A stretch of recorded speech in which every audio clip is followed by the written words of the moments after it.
Tom Brennan knelt in the abandoned mission, his weathered hands cradling a newborn girl who should not have survived. Outside, 8 hired guns surrounded the building, rifles aimed, demanding the child. "Send out the baby," the leader called. "Whitmore wants his grandchild." Tom looked down at Emma Rivers, 2 months premature, born in the desert, worth $10,000 dead or alive. He checked his Winchester. 8 against 1. "Come and take her," he said. "This is the story of the knock at midnight, the woman in the rain, and the 52-year-old former marshal who opened his door not knowing it would cost him everything." Cut 2. The desert wind screamed across the Arizona Badlands. The desert wind screamed across the Arizona Badlands, carrying with it the scent of rain that had not yet fallen. Thomas Brennan sat alone in his cabin, a man carved from silence and regret. At 52 years old, his face bore the marks of sun and sorrow, deep lines etched around eyes that had seen too much and forgiven too little. The fire in the stone hearth crackled and popped, casting dancing shadows across rough-hewn walls that had witnessed 6 years of self-imposed exile. 6 years since he had worn the marshal's badge. 6 years since the weight of that silver star had become too heavy to carry. 6 years since a 16-year-old boy named Billy Hayes had fallen under his bullets, dying in the dust of a Tucson street while whispering apologies Tom still heard in his dreams. The coffee in his tin cup had gone cold hours ago, but Tom raised it to his lips anyway, tasting bitterness that had nothing to do with the brew. Outside, the storm gathered strength. Thunder rolled across the mesa like distant artillery, and lightning illuminated the sparse landscape in brief, violent flashes. Tom had learned to read the desert's moods during his years of solitude. This storm carried menace in its bones. 3 sharp knocks shattered the night's tension. Tom's hand moved without thought to the Colt .45 resting on the scarred oak table. The weapon felt familiar in his palm, an old companion he wished he could abandon but never quite managed to leave behind. He rose slowly, his chair scraping against the plank floor, every muscle tensed for violence that experience told him was likely coming. At this hour, 40 miles from the nearest settlement, visitors meant trouble. They always did. He crossed the small cabin in 4 measured steps, gun held low and ready. The knocking came again, more desperate this time. 3 rapid strikes that spoke of fear and exhaustion. Tom's finger rested lightly on the trigger as he reached for the door's iron handle. The wind caught the door as he pulled it open, slamming it against the interior wall with a crack like breaking bone. Lightning split the sky in that same instant, and in its harsh white glare, Tom saw her. A woman stood on his threshold, drenched to the skin, her long black hair plastered against a face that mixed Apache features with something paler, something that spoke of 2 worlds forced into one flesh. She wore a buckskin dress gone dark with rain, the kind Apache women had worn before the reservations, before the government's promises had turned to ash and broken treaties. But none of that froze Tom in place. What stopped his breath and widened his eyes was the unmistakable swell of her belly beneath that soaked dress. 7 months pregnant, perhaps 8, carrying life in a body that looked like it had been running from death. "Shelter me." Her voice cut through the wind, rough as desert stone but steady as bedrock.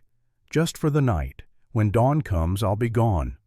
Tom found himself staring at the gun in his hand, then back at her face.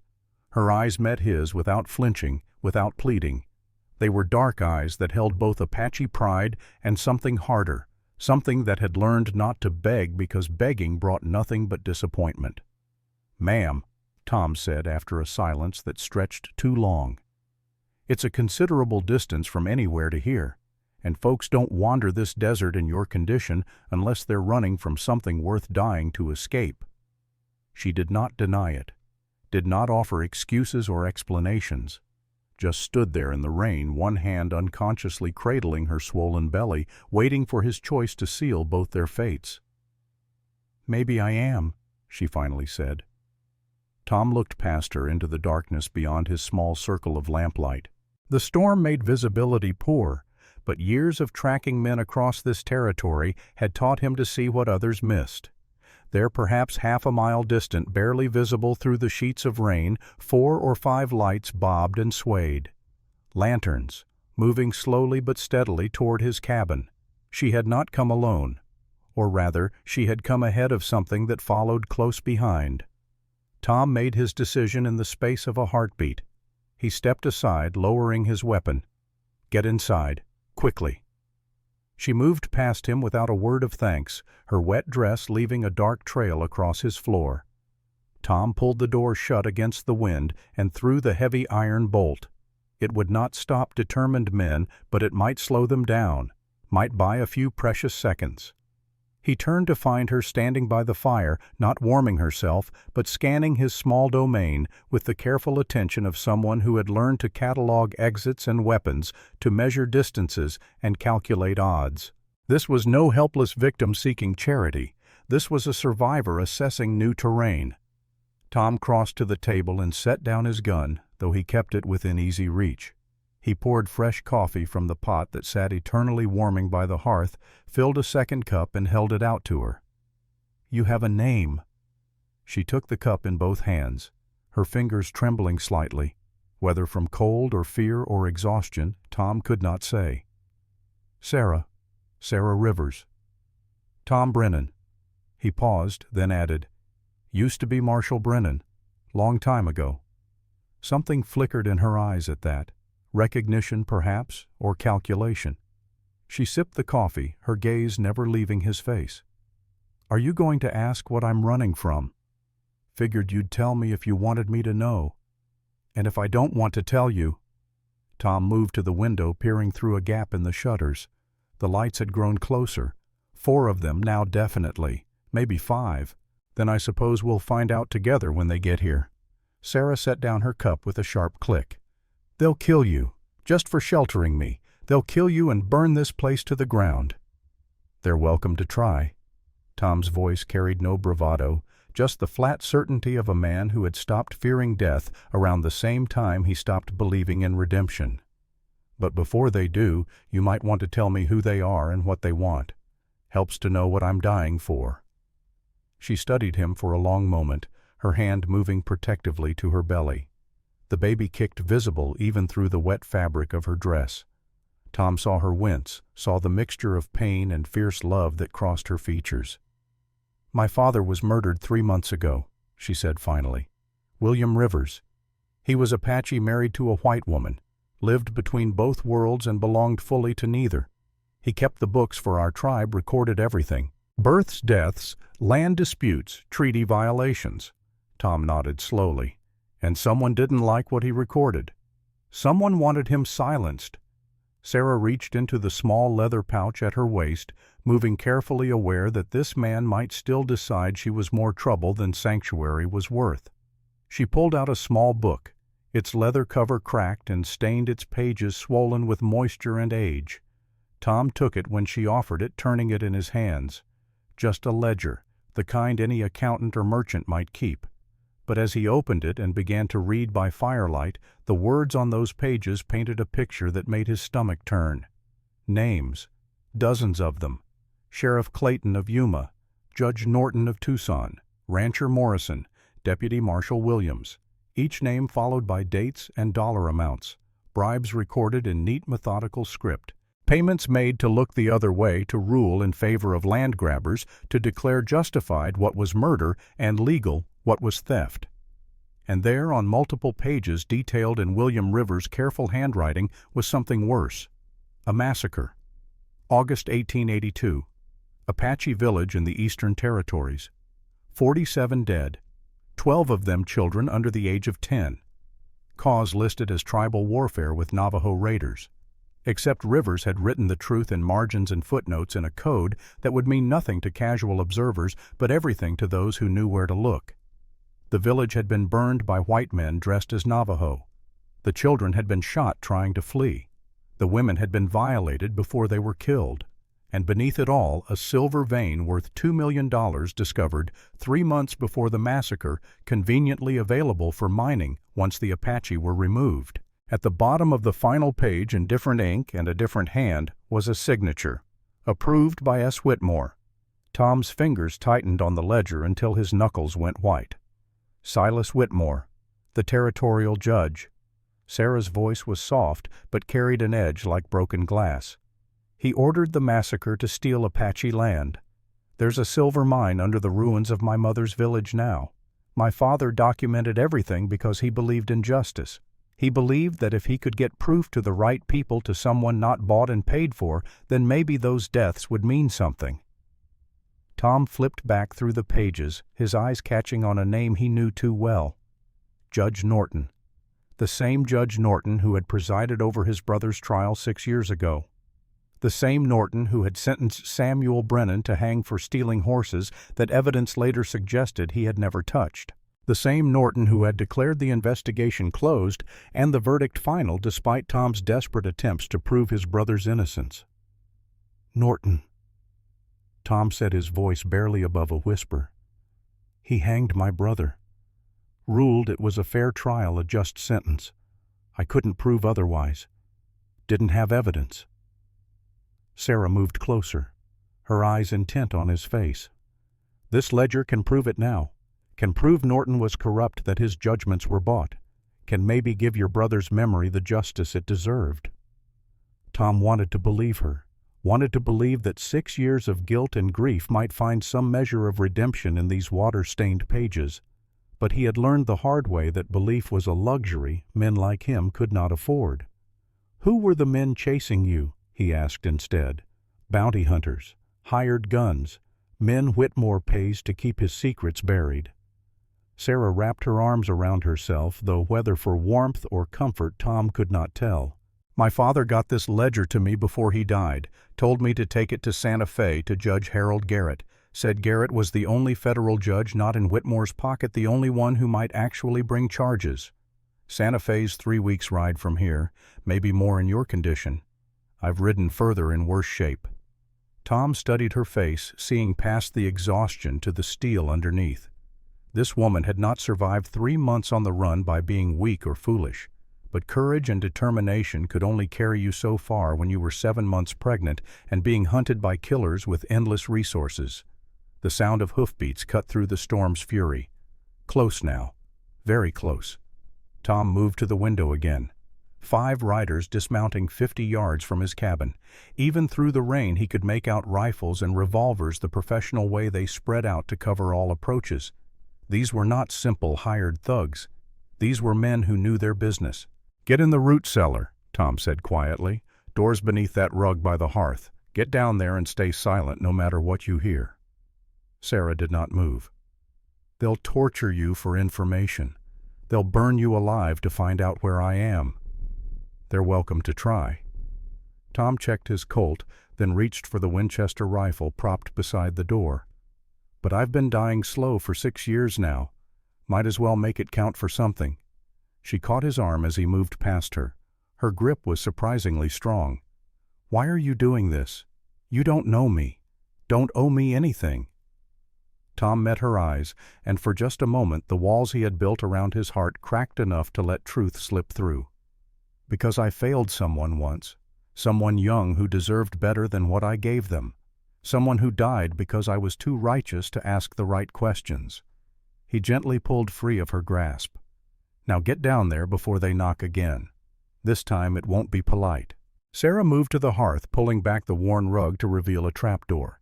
She looked back at Tom once more, and something passed between them. Not gratitude exactly, and not trust, but perhaps an understanding.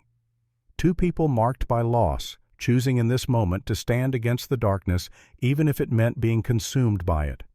She descended into the cellar, and Tom lowered the door behind her, replacing the rug carefully. From below, in the musty dark, Sarah pressed her hand against her belly and felt her child kick. Strong, alive, fighting. Above her, she heard Tom's footsteps cross to the door, heard the bolt slide back, heard his voice calm and cold as winter stone. "Evening, gentlemen. Hell of a night to be out riding." The man who answered had a voice like gravel being chewed. "You know why we're here, Brennan. Don't make this harder than it needs to be." Sarah knew that voice. Marcus Cole, 45 years old, scar across his left cheek, eyes like chips of ice. A bounty hunter who took pride in always getting his target, who had once burned a family's farm to the ground because they hid a fugitive in their root cellar.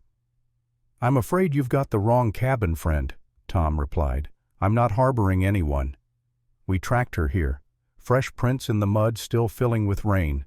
Woman pregnant traveling alone. You going to tell me you didn't see her? Storm brings all kinds of things. Most of them I don't pay attention to." There was a pause. Then Marcus spoke again, and this time his voice carried something personal, something bitter. "You don't remember me, do you, Brennan?" Tom's silence was answer enough. 6 years ago. Bank robbery in Tucson. You shot a kid during the chase. Name was Billy Hayes, 16 years old. In the cellar, Sarah heard Tom's sharp intake of breath, felt the weight of revelation settling over the cabin like smoke. "That shooting was ruled justified," Tom said, but his voice had changed, lost its certainty. "Justified by Judge Norton, who, according to that ledger the woman's carrying was in Silas Whitmore's pocket." Marcus stepped closer, his boots heavy on the wooden porch. "Billy Hayes was my cousin Brennan, just a kid who got caught up with the wrong crowd who was forced to hold a gun he didn't want to fire. And you killed him because you were too damn righteous to ask questions, too quick to shoot, and too slow to think." Tom's hand tightened on his rifle. 6 years of guilt crystallized into this moment, into this confrontation. Billy Hayes's dying words echoed in his memory. I'm sorry. They made me. Said they'd kill my ma." "I didn't know," Tom said quietly. "No, you didn't. Because you were so damn certain you were on the right side that you never stopped to consider you might be wrong." Marcus's voice dripped with venom. "Billy died in your arms, and Norton made sure the investigation ended there. Convenient for Whitmore. Kept you from digging deeper, from finding out how corrupt the whole system was. And now you work for that same system." "Now I settle debts." Marcus gestured to the men behind him. "Hand over the woman and the ledger, and maybe I let you walk away from this. Maybe I give you the chance Billy never got." Tom's laugh was short and bitter. "We both know that's a lie." "Yeah, we do. But I figured I'd offer anyway." The first gunshot shattered the night. Marcus did not fire it, but one of his men did, aiming high and wide a warning shot that splintered wood from the doorframe. Tom did not wait for the second shot. He dropped to one knee and fired through the open door, his bullet catching the shooter in the shoulder and spinning him backward into the mud. Then all hell broke loose. The cabin erupted into chaos. Tom slammed the door shut and bolted it even as bullets punched through the wood, sending splinters flying. He rolled away from the door, came up beside the window, and fired twice more through the shutters. Outside, men scattered for cover, returning fire that turned the night into thunder and flame. In the cellar, Sarah crouched in the dark, one hand pressed over her mouth to stifle any sound, the other cradling her belly. The baby kicked frantically, sensing her fear. Above her, the gunfight raged like a summer storm, all fury and violence and deadly intent. Tom moved through his cabin with the efficiency of a man who had prepared for this moment, even if he had never expected it to come. He fired from the window, dropped low, crawled to the back wall, rose, and fired again. 2 of Marcus's men were down, 1 dead and 1 bleeding badly. But there were still 3 left, and they were professionals who knew how to press an advantage. The back window exploded inward as one of the hunters smashed through, rolling into the cabin with his gun already firing. Tom twisted aside, felt the heat of a bullet pass so close to his ear that it left his hearing ringing. He brought the rifle butt up hard, catching the intruder under the chin with a crack that snapped the man's head back and sent him crashing into the table. But the distraction cost him. Another hunter came through the front door, having kicked it off its hinges. The 2 men collided in the center of the small cabin, grappling for control of Tom's rifle. They crashed into the hearth, scattering burning logs. The cabin began to fill with smoke. Tom was 52 years old and had not fought hand-to-hand in years. His opponent was younger, stronger, fueled by the promise of bounty money and the righteousness of men who believed their violence was justified by their paycheck. They rolled across the floor, punching, kicking each, trying to gain the upper hand. The hunter got on top his hands, finding Tom's throat squeezing.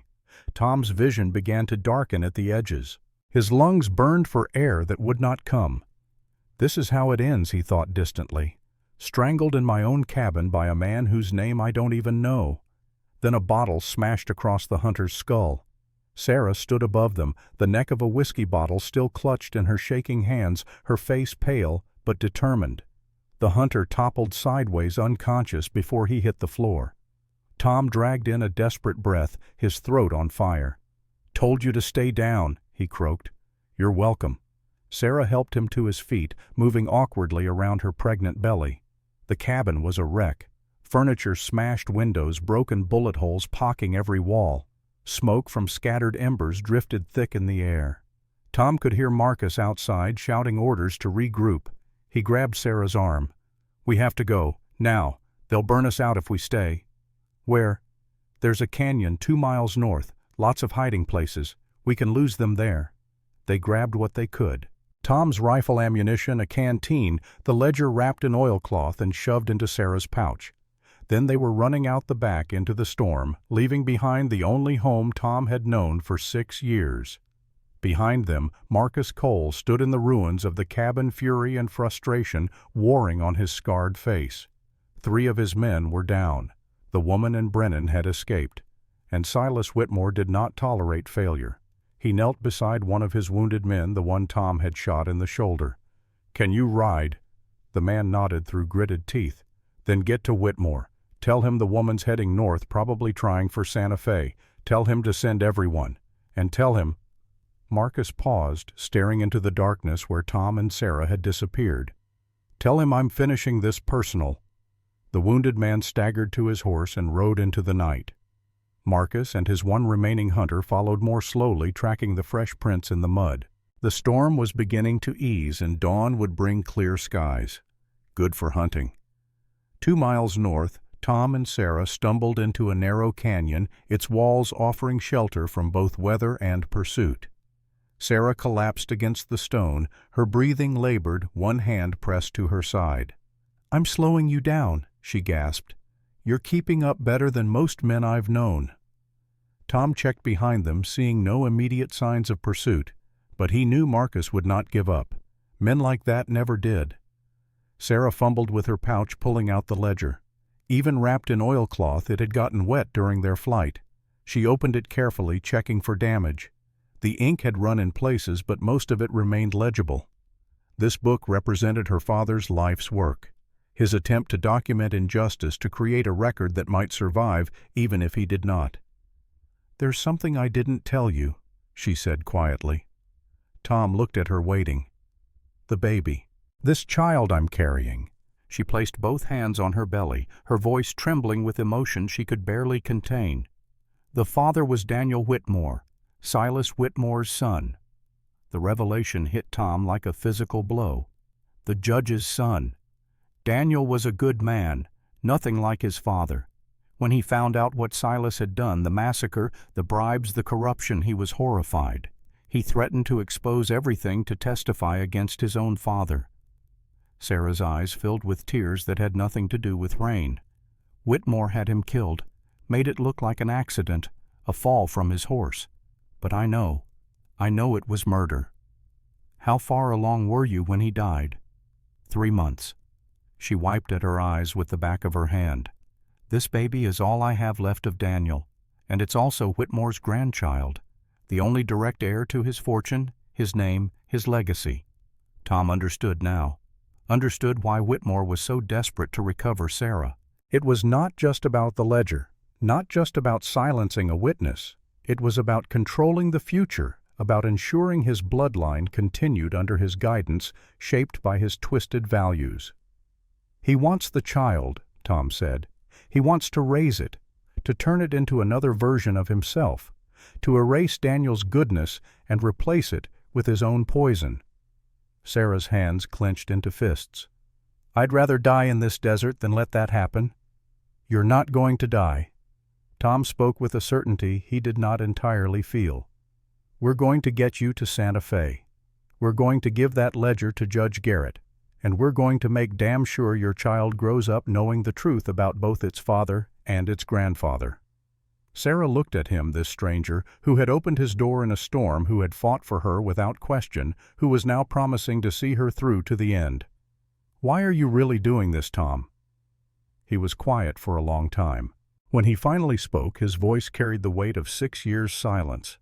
"Billy Hayes, the kid I killed. He was 16, same age my brother was when I left home to become a marshal.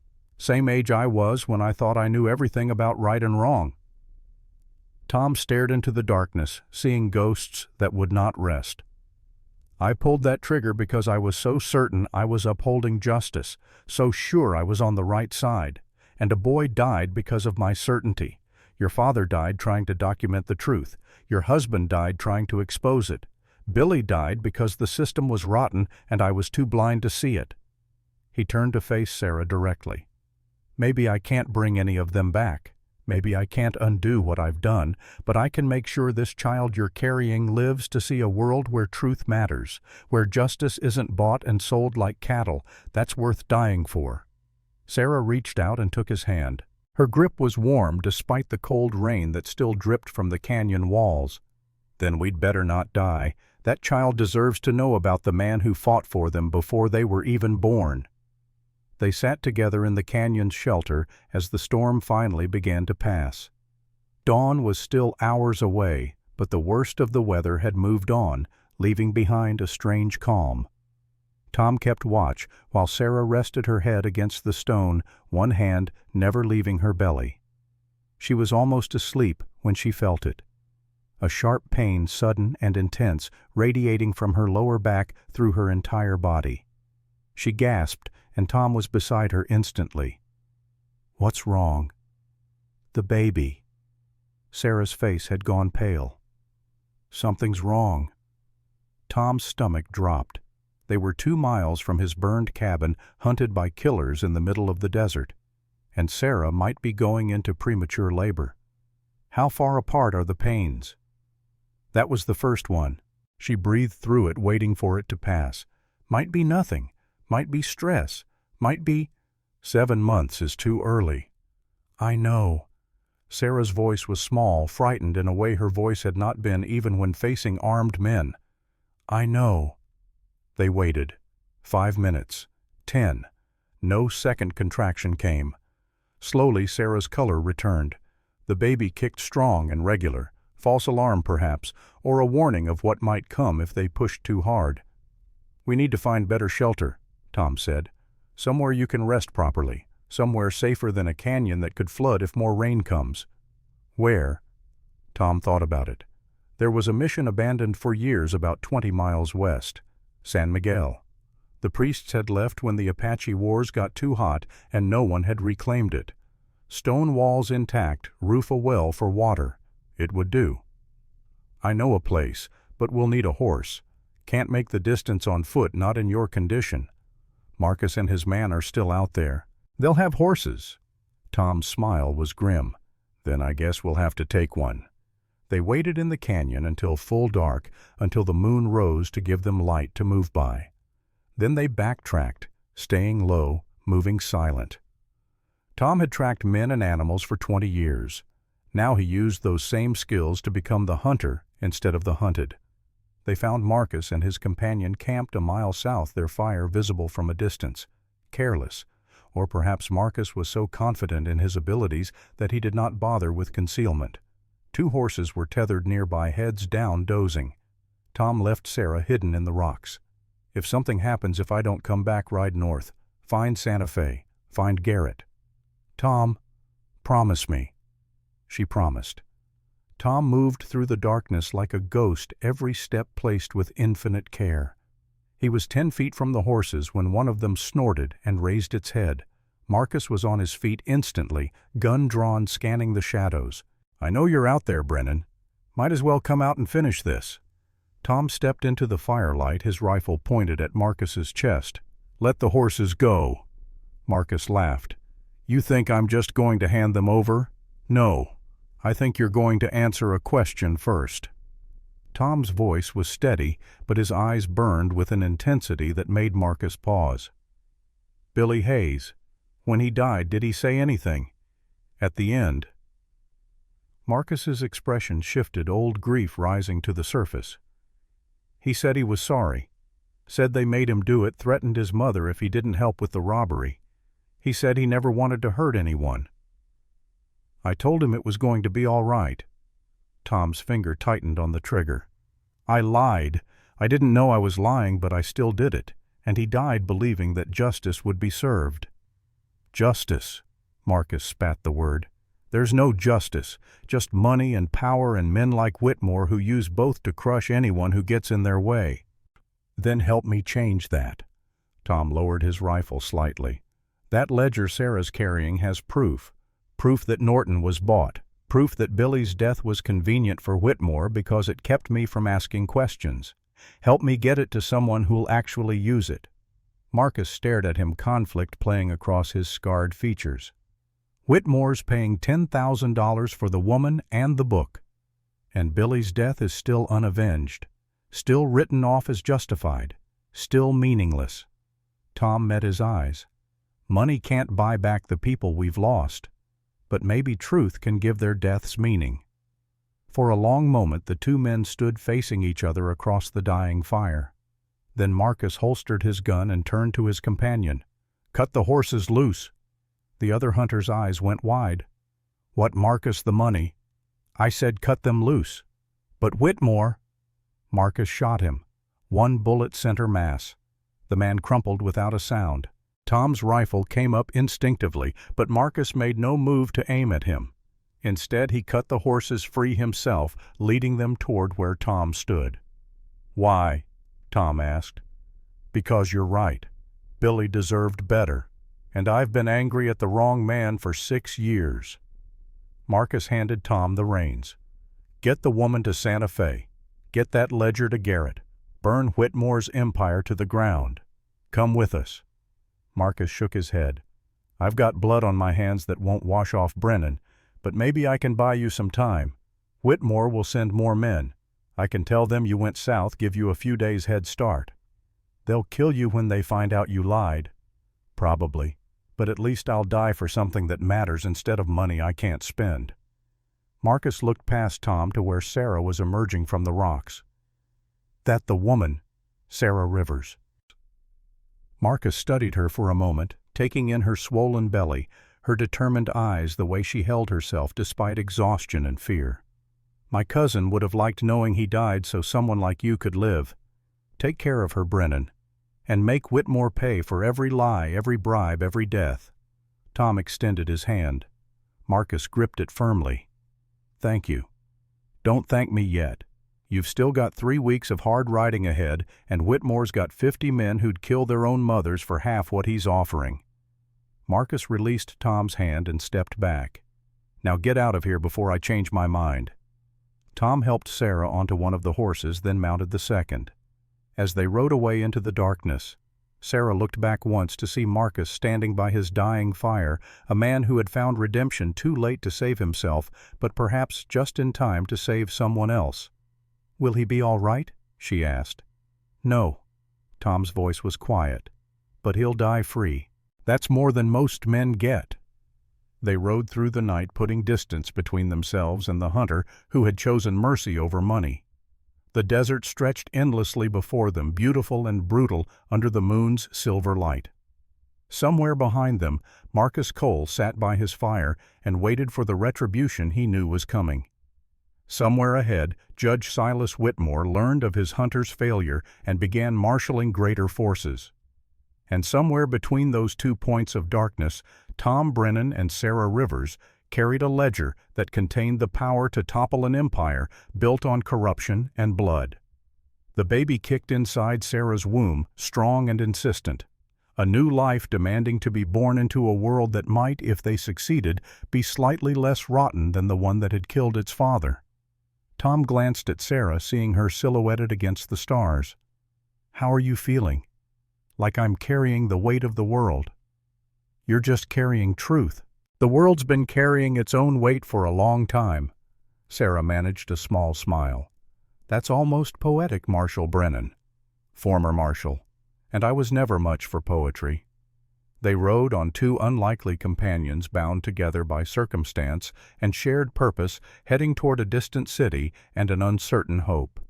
Behind them, the first light of dawn began to paint the eastern sky in shades of blood and gold. A new day, a new chance, and 3 weeks of hard desert riding before they would know if any of it mattered. The storm had passed, but Tom knew from long experience that calm weather could be more dangerous than any tempest. It gave a man time to think, to doubt, to realize the magnitude of what he had committed himself to. But as he looked at Sarah Rivers, at the determination in her eyes and the protective way her hand never left her belly, he knew he had made the right choice. Some doors you opened changed you forever. The knock at midnight, the woman in the rain, the ledger full of uncomfortable truths. Tom had opened his door expecting nothing but another night of solitude and regret. Instead, he had found purpose. Dangerous, possibly fatal purpose, but purpose nonetheless. And for a man who had spent 6 years dying slowly in the desert, that was worth everything. The desert dawn broke like a promise that might not be kept. Tom and Sarah rode westward, the horses moving at a steady pace that 8 miles without exhausting their strength. Behind them, the violence of the previous night faded into memory, though Tom knew memory and reality would catch up soon enough. Men like Silas Whitmore did not forgive interference, and Marcus Cole's sacrifice had bought them time, not safety. Sarah sat in front of Tom on the larger of the 2 horses, her back against his chest, his arms on either side of her holding the reins. It was an intimate position born of necessity rather than romance. She could not ride alone, not 7 months pregnant, not after the scare in the canyon. The baby's health was too precarious, her strength too diminished by 3 months of running. They spoke little during those first hours. The desert demanded attention, respect for its deadly beauty. Rattlesnakes sunned themselves on rocks still warm from yesterday's heat. Buzzards circled high overhead, patient scavengers, waiting for the desert to claim another victim. The landscape rolled endlessly in shades of red and brown and copper, broken occasionally by the defiant green of mesquite or the architectural elegance of saguaro cacti standing like silent sentinels. It was Sarah who finally broke the silence as the sun climbed toward noon. "Why are you helping me?" Tom did not answer immediately. He had learned long ago that the truth required careful consideration, especially when spoken aloud. "Because I failed someone once, someone young, someone who deserved a chance." Billy Hayes. "Yes?" "Marcus said you killed him." Tom's jaw tightened. "I did. Thought I was doing right. Thought I was upholding the law. Turns out the law was rotten, and I was too blind to see it." Sarah shifted slightly, trying to find a more comfortable position. The baby kicked, and Tom felt it through the layers of fabric between them. A reminder of why this journey mattered. "Tell me about your brother." The request surprised him. Most people avoided asking about Samuel Brennan, knowing the story ended in a noose and an unmarked grave. But Sarah had earned the right to ask, had shared her own losses freely. "Samuel was younger than me by 4 years. Good kid. Too good for the life we were born into. Our father drank himself to death when Sam was 12, left us with nothing but debts and bad blood." Tom paused, the memory sharp despite the years. "I became a marshal to give Sam a better life, to show him there was a path out of poverty that didn't involve stealing or killing." "What happened?" "He was accused of stealing horses from a rancher named Morrison, same Morrison whose name is in your father's ledger. Evidence was thin, mostly Morrison's word against Sam's. But Judge Norton ruled the trial was fair, the evidence sufficient." Tom's voice had gone flat, emotionless, in the way of men trying to contain pain too large for expression. "They hanged him on his 23rd birthday." Sarah placed her hand over Tom's where it held the reins. "I'm sorry. I tried everything. Appeals, new evidence, witnesses who'd testify Sam was somewhere else when the horses were stolen. Norton blocked it all. Said justice had been served and the case was closed." Tom stared at the horizon, seeing not desert but a gallows, a noose, a young man's terrified face. "I resigned my badge the day after the execution. Couldn't wear it anymore. Couldn't pretend I was serving justice when justice was just another word for whatever the powerful wanted it to mean. The ledger can prove Norton was corrupt, can prove your brother's trial was bought. Maybe, if we live long enough to get it to someone who cares. They rode on the desert heat building toward its midday peak. Tom knew they would need to find shade soon, rest the horses, conserve their water. But something made him push a little further, put a few more miles between them and pursuit. Sarah must have sensed his urgency. You think they're coming? I know they are. Marcus bought us time, but Whitmore has resources we can't match. Money men, legal authority. He can deputize hunters, make our capture look like law enforcement rather than murder. Then we stay off the main trails, travel at night when we can. That's the plan. Tom spotted a rocky outcropping ahead, offering shade and a vantage point to watch their back trail. We'll rest there. You need to eat, drink, take care of yourself and the baby. They dismounted in the blessed coolness of shadow. Sarah moved stiffly, her body protesting the hours of riding. She was young, perhaps 28 or 29, but pregnancy and hardship had aged her in ways that showed around her eyes in the set of her shoulders. Tom unsaddled the horses, letting them drink from his hat filled with water from the canteen. Not ideal, but they were still 2 days from the mission at San Miguel, and water conservation mattered more than comfort. Sarah sat with her back against stone, her hands on her belly. The baby's quiet. Tom's head came up sharply. Is that normal? I don't know. This is my first child. Daniel and we were only married 8 months before he died. Her voice caught on her husband's name.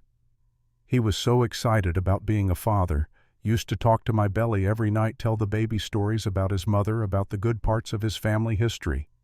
Not about his father. Never about Silas. Daniel was ashamed of what his father had become, or maybe what he'd always been. Sarah closed her eyes. Daniel tried to be different, tried to use the Whitmore name and money for good. He funded schools on the reservation, fought for fair treaties, defended Apache rights in court, even when it made him unpopular. That's probably why Whitmore killed him. I know. A son who actually cared about justice was more dangerous than any ledger. She opened her eyes, and they were wet with tears she refused to let fall. This baby is all I have left of the man Daniel was, and I will not let Silas corrupt it, will not let him turn this child into another version of himself. Tom offered her jerky and hardtack from his saddlebag. Not much, but enough to keep strength up. As Sarah ate, he climbed higher on the rocks, scanning the desert they had crossed. Nothing moved except heat shimmer and a distant dust devil dancing across the flats. But absence of visible threat did not mean safety. Tom had hunted enough men to know how patience worked, how trackers moved, how bounty hunters thought. Whitmore would send his best. Men who could read sign, who understood the desert, who would not stop until they found their quarry or confirmed its death. When he climbed back down, Sarah was asleep, her head tilted at an awkward angle, her hands still protective over her belly. Tom covered her with a blanket despite the heat, knowing the temperature would drop when she woke. Then he sat with his rifle across his knees and kept watch, giving her the rest she desperately needed. He must have dozed because the sun had moved considerably when Sarah's scream jolted him awake. She was on her hands and knees, face contorted in pain, breathing hard through clenched teeth. Contraction, she gasped. Real one this time. Tom was beside her in an instant. How long was I asleep? Did you have others? 2, maybe 15 minutes apart. Fear flickered in her eyes. It's too early, Tom. The baby's not ready. Stress can cause false labor. Could be that. Even as he said it, Tom knew he was grasping at hope that might not exist. 7 months was survivable for a baby, but barely, and not in the middle of the desert without medical care. They waited, counting minutes. 20 passed with no new contraction, then 25. Sarah's breathing eased, color returning to her face. False alarm, Tom said, trying to sound confident. Maybe. Sarah did not sound convinced. Or maybe a warning. Tom, we need to get somewhere I can actually deliver this child if it comes early. Not out here, not like this. San Miguel Mission is 40 miles west. 2 days' ride if we push.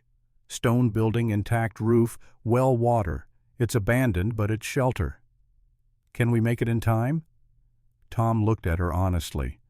I don't know, but we don't have better options.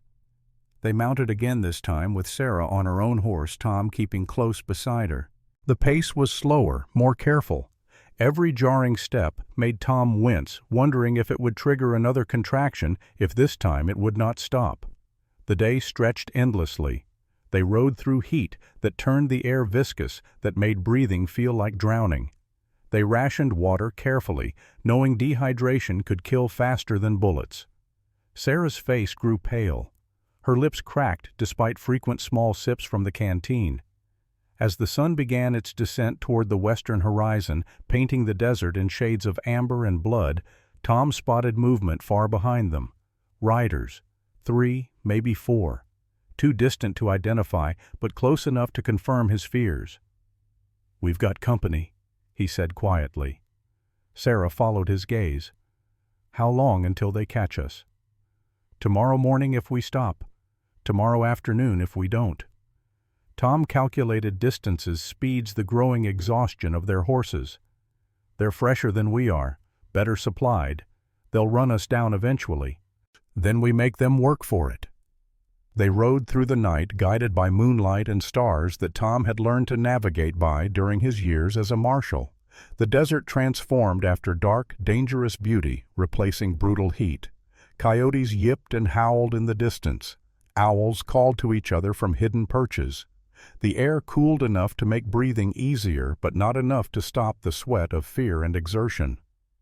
Sarah dozed in the saddle, exhaustion overcoming discomfort.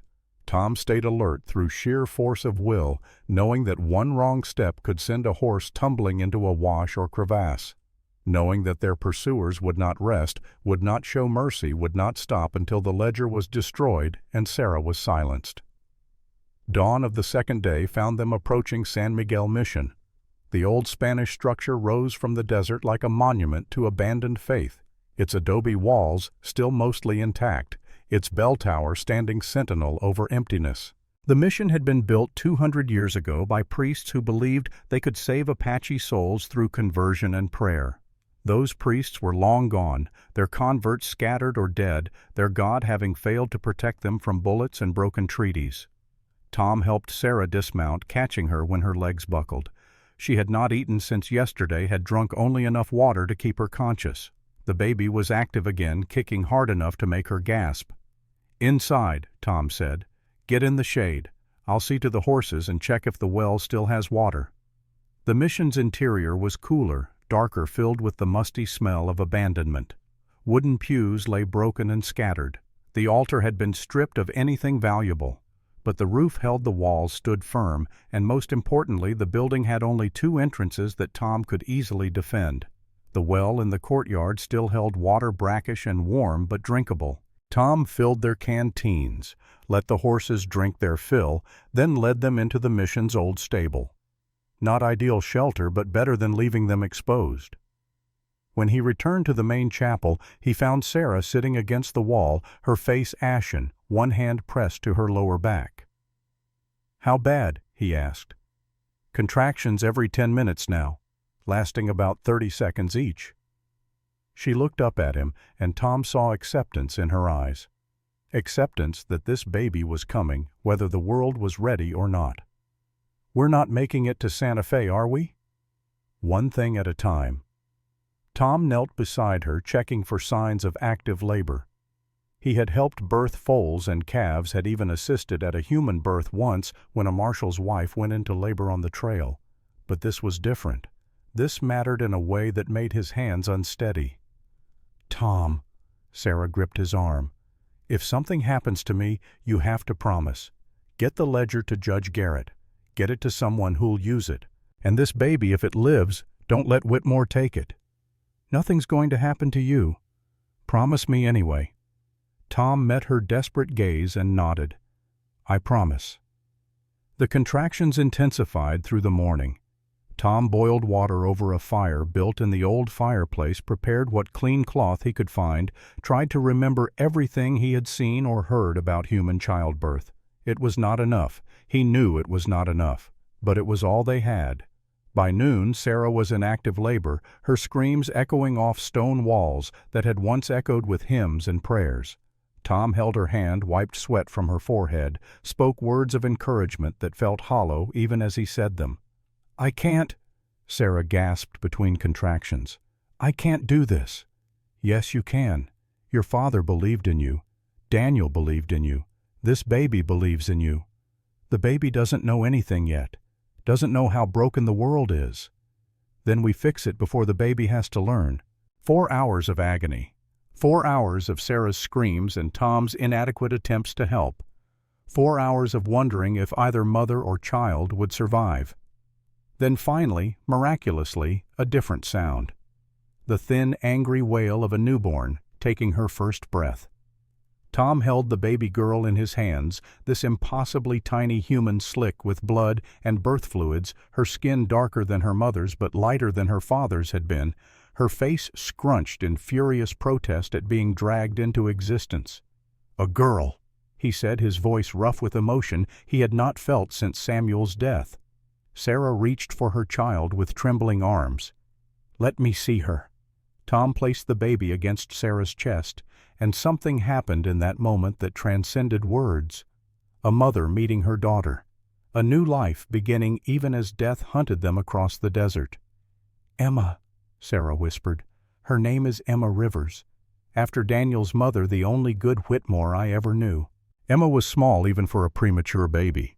Her lungs sounded strong despite being 2 months early, but she would need constant care, constant warmth, constant feeding. The mission offered shelter, but nothing else. No medicine, no midwife, no guarantee of survival beyond this moment. Tom cleaned mother and child as best he could, wrapped Emma in the cleanest cloth he could find, helped Sarah into a more comfortable position against the wall. New mother and daughter rested together, Sarah's eyes already closing with the exhaustion that follows birth. As Sarah slept, Tom held Emma for the first time. The baby fit in his 2 hands, light as a promise, fragile as hope. She opened her eyes briefly, dark and unfocused, seeing nothing yet, but somehow looking directly into Tom's soul. "Your daddy was a good man," Tom told her quietly. "Your mama's fighting to make sure you grow up in a world that remembers truth. And me, I'm just an old fool who opened a door in a storm. But I promise you this, little Emma, I'll get you and your mother to safety, or I'll die trying." Emma made a small sound, not quite a cry, more like a question. Tom smiled for the first time in longer than he could remember. "Yeah, I know. Big promises from a stranger. But your mama trusted me enough to let me help bring you into this world. Least I can do is keep you in it." The sound of gunfire shattered the moment. Tom's head snapped toward the mission entrance, multiple shots close by, the distinctive crack of rifles echoing off stone. He set Emma gently beside her sleeping mother and grabbed his Winchester. Outside in the harsh afternoon light, 8 riders approached the mission.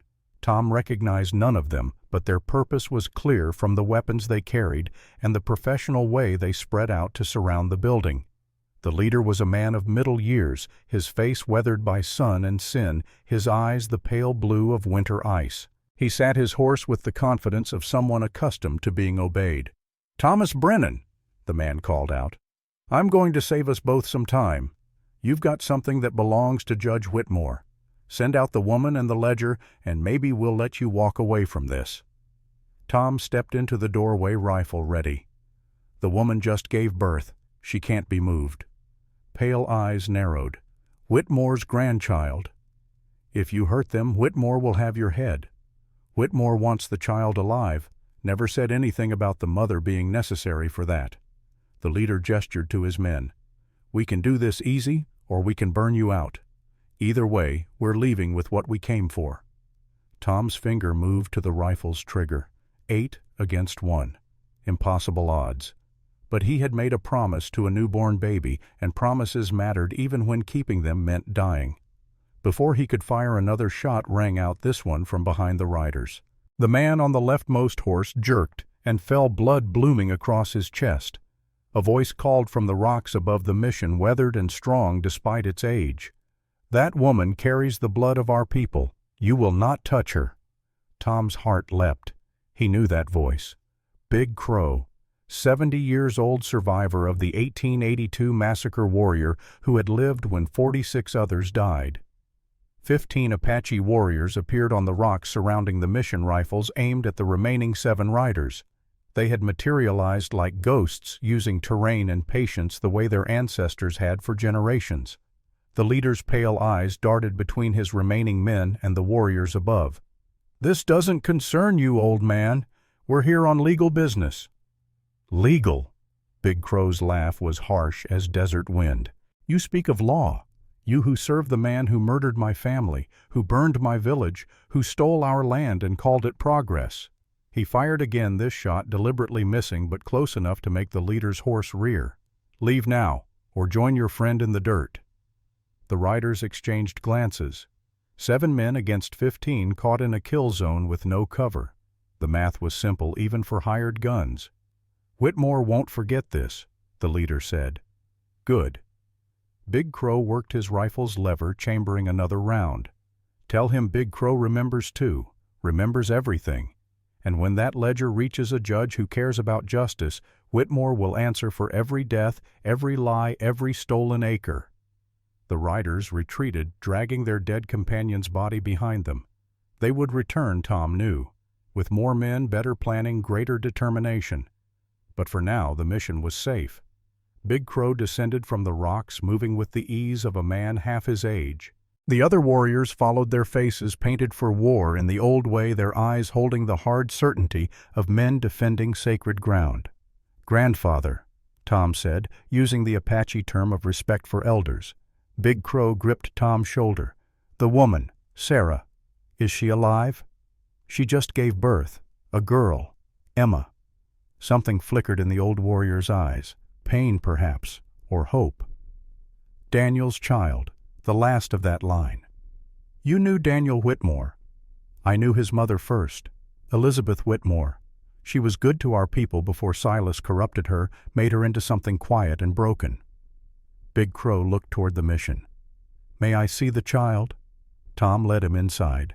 Sarah had woken at the sound of gunfire, was clutching Emma protectively. When she saw Big Crow, her eyes widened in shock. "You survived," she whispered. "As did you, little bird." Big Crow knelt beside them, his weathered hand gentle as he touched Emma's tiny fingers. "As did your daughter." "The spirits are not finished with us yet." Sarah's tears came, then held back through months of running through labor, through fear. Big Crow held her and Emma, both 3 generations of survival bound together by loss and love. "I thought everyone died in the massacre," Sarah said when she could speak again. "Thought you and Mother and all the others were gone. I survived under the bodies of my wife and sons, played dead while Whitmore's men made sure of their work." Big Crow's voice was steady, but Tom heard the weight of memory in it. "When they left, I crawled from that pile of death and swore on the bones of my family that Whitmore would answer for his crimes. The ledger can make that happen. I know. Your father showed it to me before he died, told me to protect you, to make sure you reached Santa Fe." Big Crow looked at Tom. "He chose you well. You have honor, Thomas Brennan, rare thing in a white man who wears a badge. I don't wear it anymore." "No, but you wear something heavier. Guilt for things beyond your control, the boy you killed, your brother's death, the weight of trying to serve justice in a world where justice is bought and sold." Big Crow stood, his hand still on Sarah's shoulder.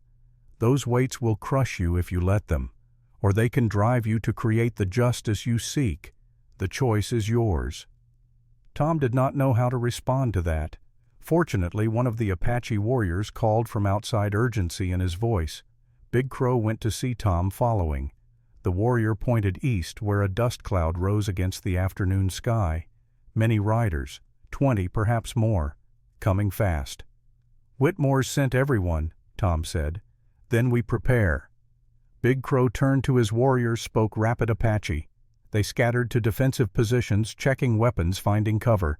15 men with rifles against 20 or more. Still poor odds, but better than 8 against 1. Sarah appeared in the mission doorway, Emma wrapped against her chest in a sling fashioned from cloth. "I can shoot." "You just gave birth," Tom protested, "and I'll be damned if I let my daughter's first day end in a grave." Sarah's face was pale but determined. "Give me a rifle and show me where to aim." Big Crow laughed sharp and approving. "She has her mother's fire. Very well, but you stay inside, shoot through windows. We cannot afford to lose you or the child." The riders came into view an hour before sunset, not 20, 30. Heavily armed, well-mounted, led by a man Tom recognized even at a distance, Marcus Cole. Tom's stomach sank. Marcus was supposed to be buying them time, sending Whitmore's forces in wrong directions. Instead, here he came leading a small army directly to their position. "Brennan," Marcus's voice carried across the desert. "I need to talk. Just talk. Hold your fire." Big Crow looked at Tom questioningly. Tom shook his head, confused and angry. "He helped us, gave us horses, said he'd mislead them. Maybe he had a change of heart, or maybe Whitmore made an offer he couldn't refuse." Big Crow raised his voice. "Come forward alone, bounty hunter. No weapons. Hands where we can see them." Marcus dismounted, unbuckled his gun belt, let it fall. Then he walked toward the mission, hands raised, moving slowly to show he posed no threat. Tom met him 50 yards from the mission walls, rifle ready. "You want to explain this? Marcus thought you were on our side." Marcus's face was grim. "I am. That's why I'm here with 30 men instead of the 50 Whitmore wanted to send." "You're not making sense. After you left, I rode to Phoenix. Told Whitmore I'd tracked you south toward Mexico, said you probably died in the desert." Marcus glanced back at his riders. "He didn't believe me. Had me followed. When his men reported I was lying, Whitmore gave me a choice. Lead the hunt and live, or refuse and hang for Billy Hayes's murder. Billy's death was 6 years ago and ruled justified. Whitmore doesn't need truth. He needs leverage. He fabricated evidence that I was involved in the bank robbery, that I helped plan it, that Billy's blood is partly on my hands." Marcus's jaw clenched. "So I'm here, leading men who think I'm working for Whitmore, but I'm not Brennan. I'm working for Billy's memory, and I need you to trust me."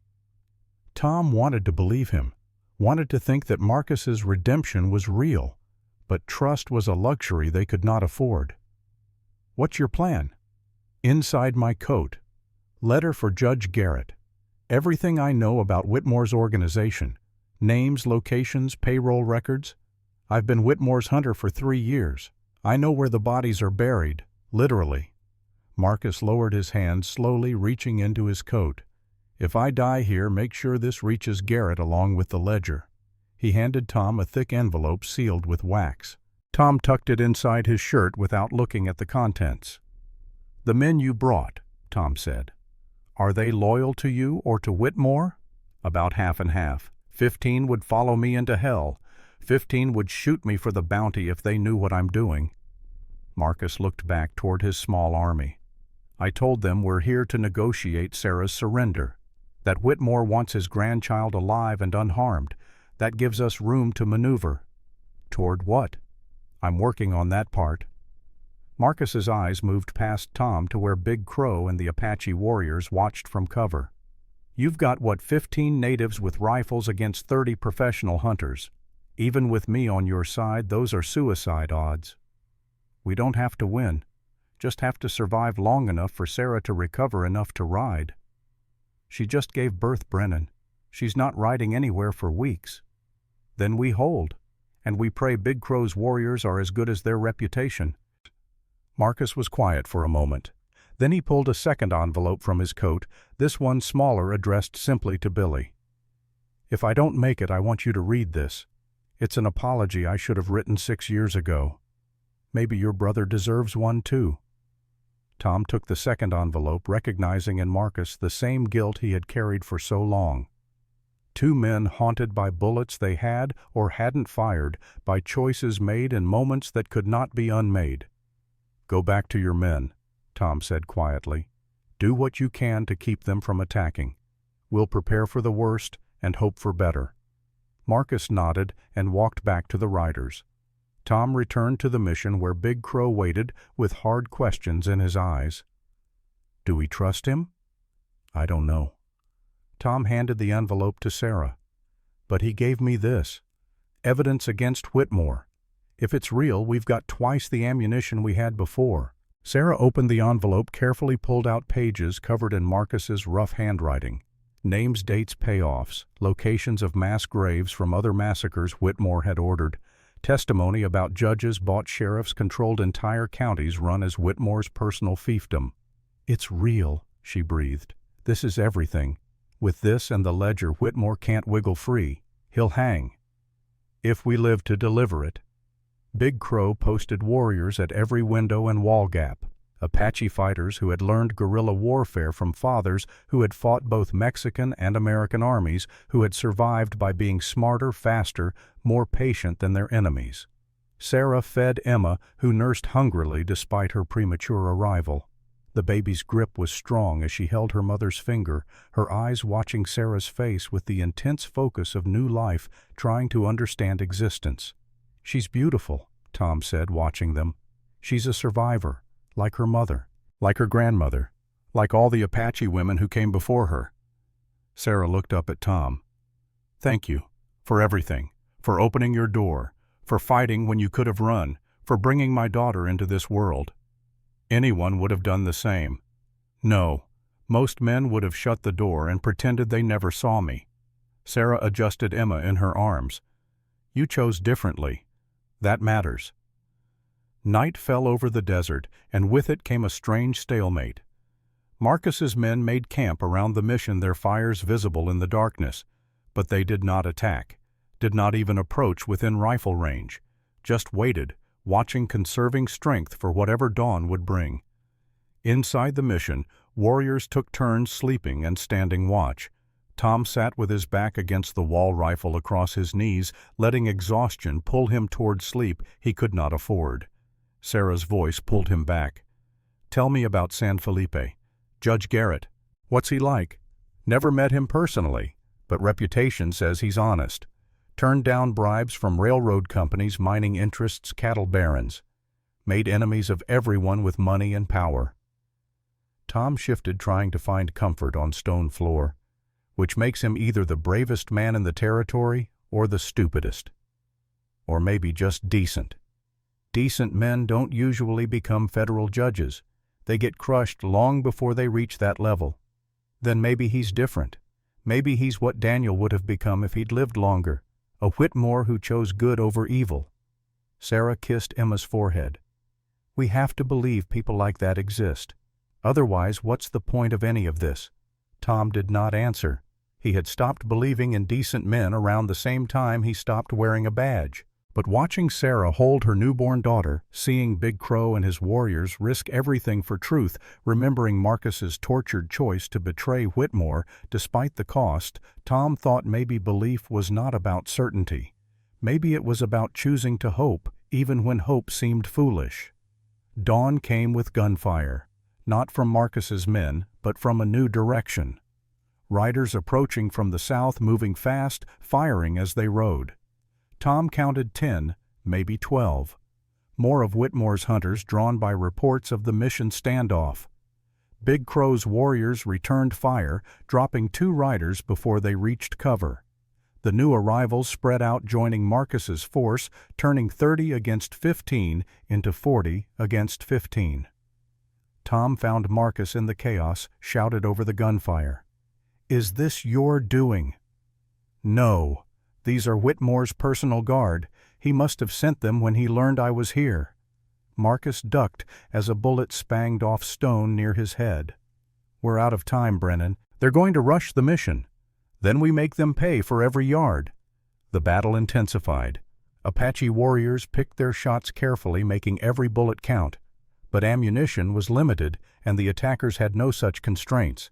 They laid down suppressing fire, forcing defenders to keep heads down while other hunters maneuvered for better positions. A bullet shattered the window where Sarah crouched, showering her with glass. She cried out more from surprise than pain, clutching Emma protectively. The baby wailed, her first experience of violence loud and terrifying. Tom crawled to Sarah, checking for injuries, a cut on her cheek superficial. But her eyes were wide with the realization that this mission was becoming a tomb. "Take Emma down to the cellar," Tom ordered. "Stone floor, thick walls.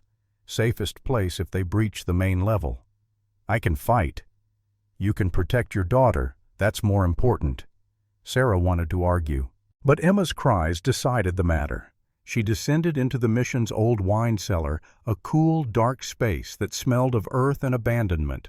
Above her, the battle raged on the sound of it filtering down through stone like distant thunder. The attack came from 3 sides simultaneously. Coordinated, professional, the kind of assault that spoke of military training. Big Crow's warriors fought brilliantly, but they were being overwhelmed by sheer numbers and firepower. Tom saw the moment they would lose. Saw it in the way hunters were advancing despite casualties, saw it in the dwindling ammunition of the defenders, saw it in Big Crow's eyes when the old warrior looked at him and nodded, a warrior's acknowledgement that this was likely their last stand. Then Marcus Cole did something that changed everything. He turned his gun on Whitmore's personal guard, shot the leader through the chest, shouted orders to the men loyal to him. "Anyone who wants to live, follow me. We're done being Whitmore's dogs." 15 of Marcus's 30 men responded, turning their weapons on their former companions. The battle dissolved into chaos. Hunter against hunter, loyalty fragmenting along invisible lines that Marcus had carefully cultivated during his years as Whitmore's enforcer. The fighting was brutal and close. Hand to hand in places, men grappling for weapons, old grudges surfacing in violence. Tom took advantage of the confusion to rally Big Crow's warriors pressing the attack, while Whitmore's forces were divided against themselves. When the smoke cleared 15 minutes later, the ground around the mission was littered with bodies. 17 dead, more wounded. Of the 40 men who had come to claim Sarah and the ledger, fewer than 10 remained capable of fighting. And those 10 were surrounded, outgunned, facing rifles held by men who no longer cared about bounties or payoffs. Marcus Cole lay in the dirt, blood spreading from wounds in his chest and stomach. Tom knelt beside him, knowing even before checking that these injuries were fatal. "Did we win?" Marcus asked, his voice weak. "You won. Turned the tide." Tom pressed cloth against the worst wound, but blood seeped through immediately. "Why'd you do it? Could have played both sides survive this." Marcus coughed, red flecks appearing on his lips. "Couldn't. Not after seeing that baby. Emma, she deserves better than a world where men like Whitmore run things. Deserves better than what Billy got. You gave her that chance. Good." Marcus's hand found Tom's arm, gripped it with failing strength. "Tell her about her Uncle Marcus someday. Tell her I wasn't always good, but I tried to end better than I started." "I will." Marcus's eyes drifted closed. His breathing rattled, slowed, stopped. Tom closed the dead man's eyes and stood, adding another name to the list of those who had died so Emma Rivers might live. Sarah emerged from the cellar.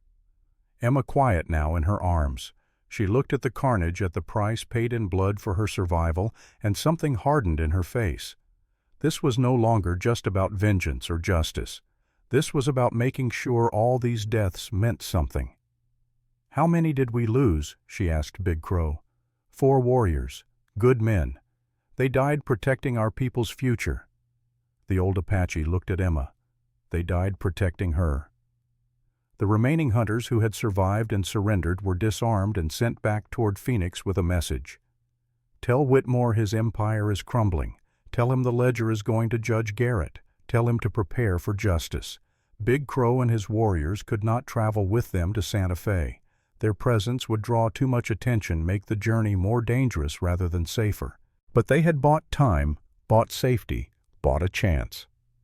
"We will return to our lands," Big Crow told Sarah as they prepared to part ways.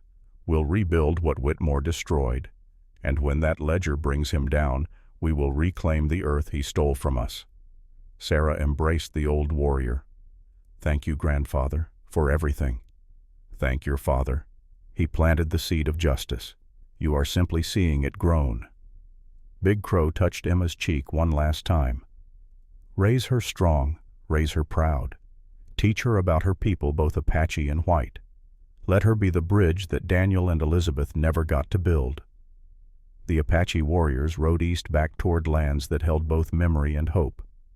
Tom and Sarah rode west toward Santa Fe and an uncertain future, carrying 2 envelopes full of evidence and one tiny baby who slept peacefully despite having spent her first 2 days of life in a war zone. They made camp that night 20 miles from San Miguel in a shallow canyon that offered protection from wind and visibility.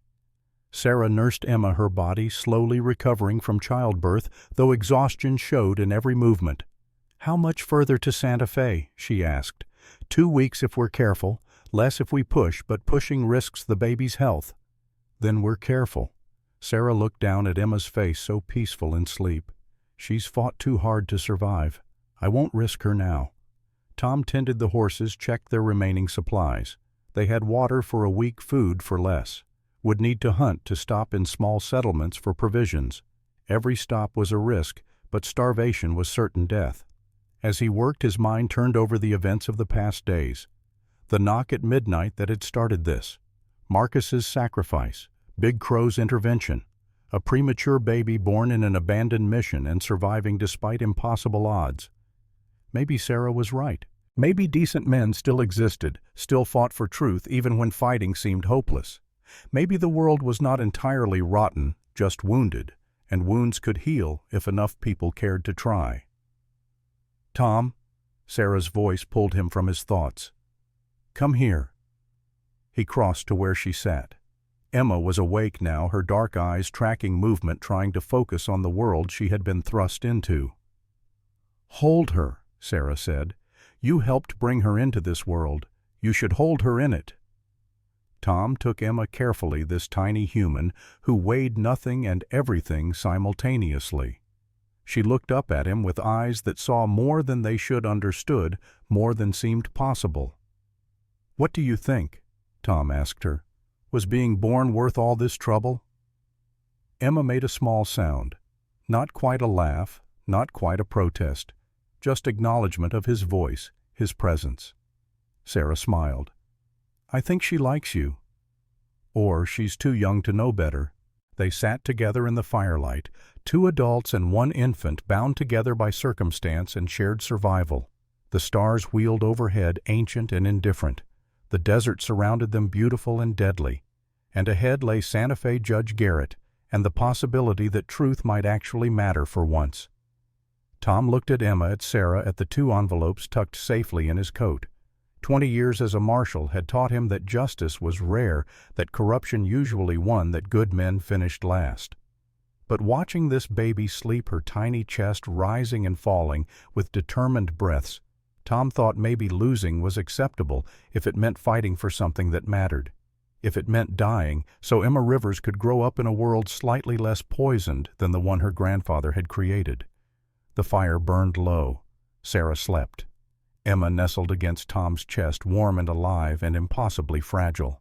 And Tom Brennan, who had opened his door to a stranger in a storm, who had killed a boy and lost a brother and spent 6 years dying in the desert, felt something he had not felt since wearing a badge gave him purpose. Hope. Dangerous, foolish, probably doomed hope, but hope nonetheless. 2 weeks to Santa Fe. 2 weeks to deliver evidence that could topple a judge and expose a system built on blood and bribes. 2 weeks to prove that sometimes, just sometimes, the desert did not claim everyone. Tom settled Emma gently beside her sleeping mother and took up his rifle. Keep watch. Stay alert. Protect what mattered. It was all any man could do, and for now, in this moment, it was enough. The desert changed as they traveled west toward Santa Fe. Red rock gave way to rolling grassland, sparse vegetation thickening into something almost lush by Arizona standards. They saw more travelers now, more settlements, more evidence of civilization pressing against the wild spaces Tom had hidden in for 6 years.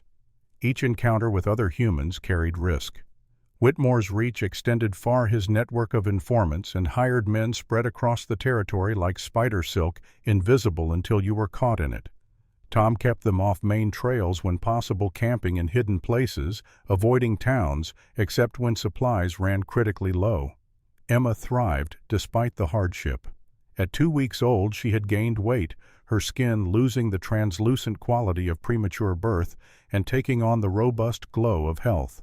She nursed eagerly, slept well between feedings, and rarely cried except when hungry or needing to be changed. Sarah attributed this resilience to Apache blood, to generations of women who had raised children while running from soldiers, while hiding in canyons, while surviving against odds that should have crushed them. They were 8 days from the mission, making good time despite traveling carefully, when Tom spotted the rider following them. One man alone, keeping his distance but maintaining visual contact, not closing in for an attack, not veering away, just following, patient and persistent as a buzzard tracking wounded prey. Tom said nothing to Sarah at first, not wanting to alarm her while Emma was nursing. But as the day wore on and the rider continued to shadow them, he knew they had to address the threat. That evening, as they made camp in a grove of cottonwoods near a creek, Tom spoke quietly while checking his rifle. "We've got company. Single rider been following since midday." Sarah's hand moved instinctively to the revolver Big Crow had given her, taken from one of the dead hunters at San Miguel. "How close?" "Half-mile back. Hasn't tried to approach, but he's not trying to hide either. Could be one of Whitmore's scouts, tracking us for a larger force." "Could be." Tom finished loading the rifle, his movements economical and practiced. "Or could be someone else entirely. Only one way to find out." He waited until full dark, until Sarah had settled Emma for sleep in the makeshift cradle they had fashioned from Tom's saddlebags. Then he slipped out of camp, circling wide through the cottonwoods, using skills learned from 2 decades of tracking fugitives across hostile territory. The rider had made his own camp 300 yards south, a small fire barely visible through the trees. Tom approached from downwind, silent as shadow, until he could see the man clearly in the firelight. The shock of recognition froze Tom in place for 3 heartbeats. Wade Harper. 54 years old, hair more gray than brown, face carved lean by hardship and loss. The man Tom had last seen 7 years ago at Samuel's funeral, the former marshal who had resigned the same week Tom did, unable to continue serving a justice system that had murdered an innocent man. Wade sat by his fire, cleaning a rifle, his movements showing the same careful attention to detail that had made him one of the best lawmen in the territory. He looked up without surprise when Tom emerged from the darkness, as if he had been expecting company. "Figured you'd come visiting sooner or later," Wade said, his voice carrying the rough warmth of an old friend. "Pour yourself some coffee, Tom. We should talk." Tom kept his rifle ready, but sat across the fire, accepting the tin cup Wade offered. "You've been following us." 3 days now. Picked up your trail east of here. Wasn't hard traveling with a woman and a newborn. Your leaving sign a blind man could track. Why follow? Why not just approach?" Wade sipped his coffee, his eyes distant. "Wanted to make sure you weren't leading me into a trap. Wanted to observe, see if you were really who I hoped you were, or just another bounty hunter using a woman and baby as bait." "What convinced you?" "The way you make camp. Always checking escape routes, always positioning the woman and child in the safest spot, taking the watch yourself, even though you're dead on your feet." Wade smiled slightly. "That's the Tom Brennan I knew, the one who cared more about protecting innocence than collecting bounties." Tom studied his old friend, looking for signs of deception, finding only weary honesty. "How'd you know to look for me at all?" "Word travels. A former marshal helps an Apache woman escape hunters. A battle at San Miguel Mission leaves 17 dead. A newborn baby carried across the desert toward Santa Fe." Wade set down his cup. "I put pieces together same as I always did. Figured if anyone was fool enough to take on Silas Whitmore for a woman and a ledger full of uncomfortable truths, it would be you." "You know about the ledger." "I know Whitmore's been terrified of something for months. Know he's been calling in every favor, hiring every gun, burning through his fortune to find one pregnant Apache woman. Doesn't take genius to figure she's got something he desperately wants destroyed." Tom made a decision. Trust was dangerous, but Wade had been more than a fellow marshal. He had been the closest thing to a brother Tom had after Samuel died. If he could not trust Wade Harper, he could not trust anyone. The ledger documents 20 years of corruption, bribes, fixed trials, murders disguised as legal executions, and proof that Whitmore ordered the massacre of an Apache village to steal land for a silver mine. Tom watched Wade's face carefully. Sarah Rivers is carrying that ledger to Judge Garrett in Santa Fe, along with testimony from a dying bounty hunter that corroborates everything. Wade was quiet for a long moment. When he spoke, his voice carried the weight of old grief. The Apache massacre in '82. I heard rumors about it back then. Heard it wasn't tribal warfare like the official report claimed. But I was already gone by then, already running. Running from what? Wade stood, walked to the edge of firelight, his back to Tom. From Silas Whitmore. From a choice I made that cost me everything. The story came slowly, painfully, like poison being drawn from an infected wound. 7 years ago, Whitmore had hired Wade to kill Judge Harold Garrett. Wade had taken the job needing money, telling himself that one more death did not matter after all the killing he had done wearing a badge. But when Wade followed Garrett home, watched him play with 2 orphaned granddaughters he was raising, heard him read them bedtime stories about heroes and justice and doing right even when it was hard, Wade could not pull the trigger. He had walked away, returned Whitmore's money, said he did not kill decent men. 3 days later, the train carrying Wade's wife Sarah and 9-year-old son Michael was bombed. 7 people died. The investigation was cursory, the conclusion that a faulty boiler had exploded. But Wade knew it was Whitmore's retribution for defying him for showing mercy when mercy had not been purchased. I should have killed Garrett. Wade said, his voice barely above a whisper. Should have taken the blood money and kept my family safe. Instead, I got righteousness and 2 graves in a Kansas cemetery. Tom crossed to stand beside his friend. You chose right. Whitmore would have killed them anyway once you were no longer useful. Men like him don't leave loose ends. Maybe, or maybe I'm just telling myself that to sleep at night. Wade turned and Tom saw tears on the weathered face. I disappeared after the funeral. Couldn't wear the badge anymore, couldn't face people who knew Sarah and Michael. Spent 7 years drinking myself stupid in every hellhole between here and Mexico. What changed? Heard about the ledger. Heard Whitmore was terrified of it reaching Garrett. And I thought maybe this is it. Maybe this is my chance to make Sarah and Michael's deaths mean something. To finish what I should have done 7 years ago. Wade pulled a folded paper from his coat, handed it to Tom. It was a map carefully drawn, showing the route from their current position to Santa Fe. But more than that, it showed Whitmore's known positions. Hired guns stationed in towns along the main routes, sheriffs on his payroll, ranchers who would report any travelers matching Sarah's description. I've been tracking Whitmore's movements for 6 months, Wade explained, mapping his network, identifying his people. There's a safe route to Santa Fe, but it's longer. Adds 5 days to your journey. Sarah's still recovering from childbirth. The baby's only 2 weeks old. 5 extra days might be too much. 5 extra days alive beats dying on the fast route. Wade pointed to marks on the map. Whitmore has 20 men watching the main road. You'd never make it through. But there's an old Spanish trail runs through the mountains. Harder terrain, but fewer people. Fewer chances for Whitmore's network to spot you.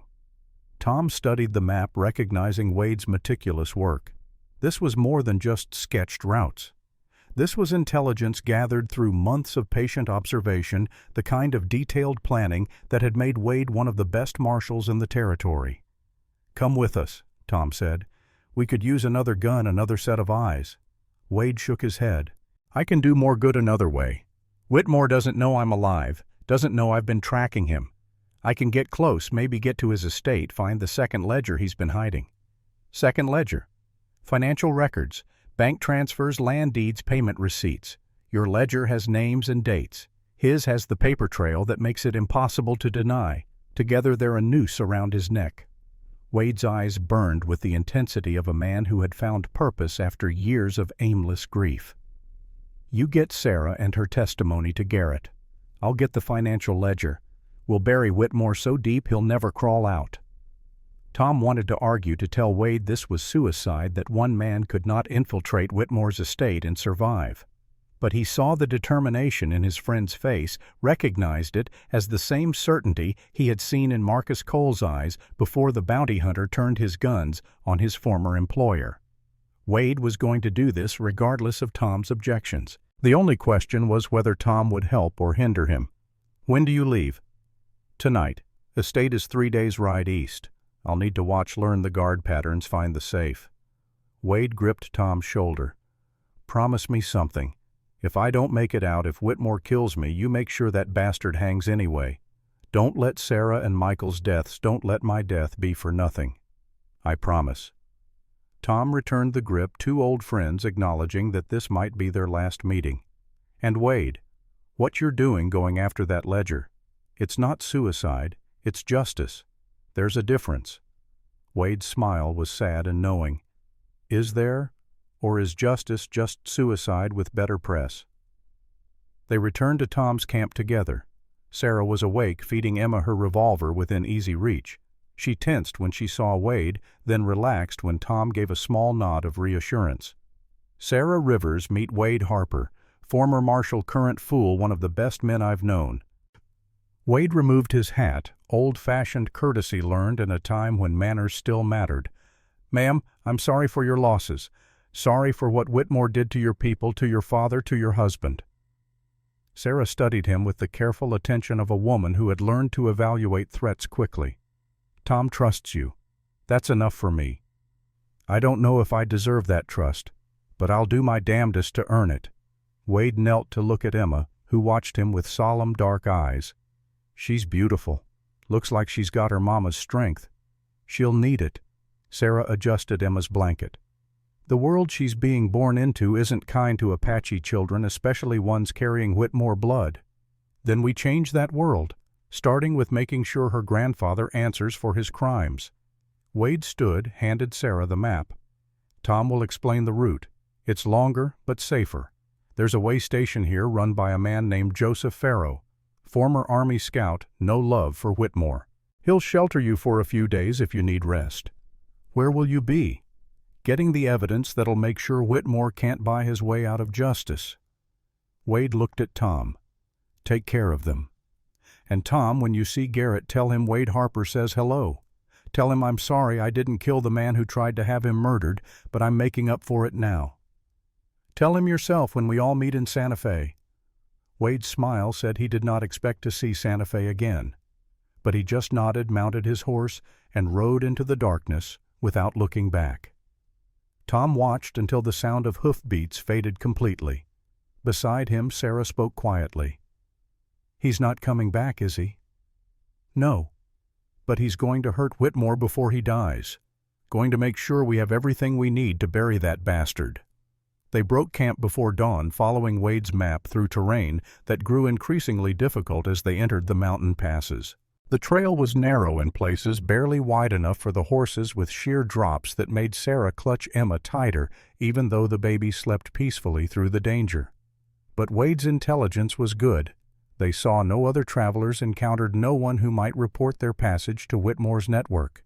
The silence was both blessing and curse, providing safety while amplifying the sense of isolation. On the third day following Wade's map, they reached Joseph Farrow's way station. It was a rough collection of buildings clinging to a mountain slope, positioned to service travelers taking the old Spanish Trail. Farrow himself was a bear of a man 60 years old, with a gray beard and eyes that missed nothing. "You'll be the woman and the marshal Wade sent word about," Farrow said, not making it a question. "Come in. Got hot food and clean beds. Baby looks healthy, but you both look like you've been rode hard and put away wet." The way station was Spartan but clean. Farrow fed them venison stew and fresh bread, the first hot meal they had eaten in over a week. Emma nursed contentedly while Sarah ate the baby's small sounds of satisfaction, the only conversation needed. After dinner, Farrow pulled Tom aside.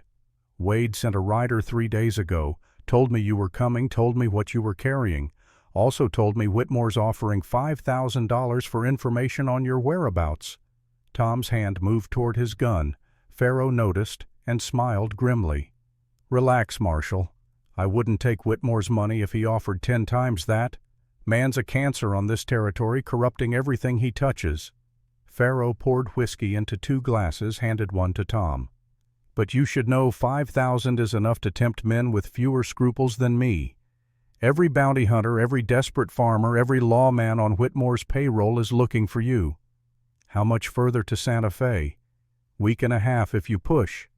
2 weeks if you're careful. Pharaoh sipped his whiskey. I can offer you 3 days' shelter, let the woman recover proper strength, let the baby grow a bit stronger. After that, you'll need to move. Whitmore's people check here sometimes, making sure I'm not harboring fugitives. They stayed the full 3 days.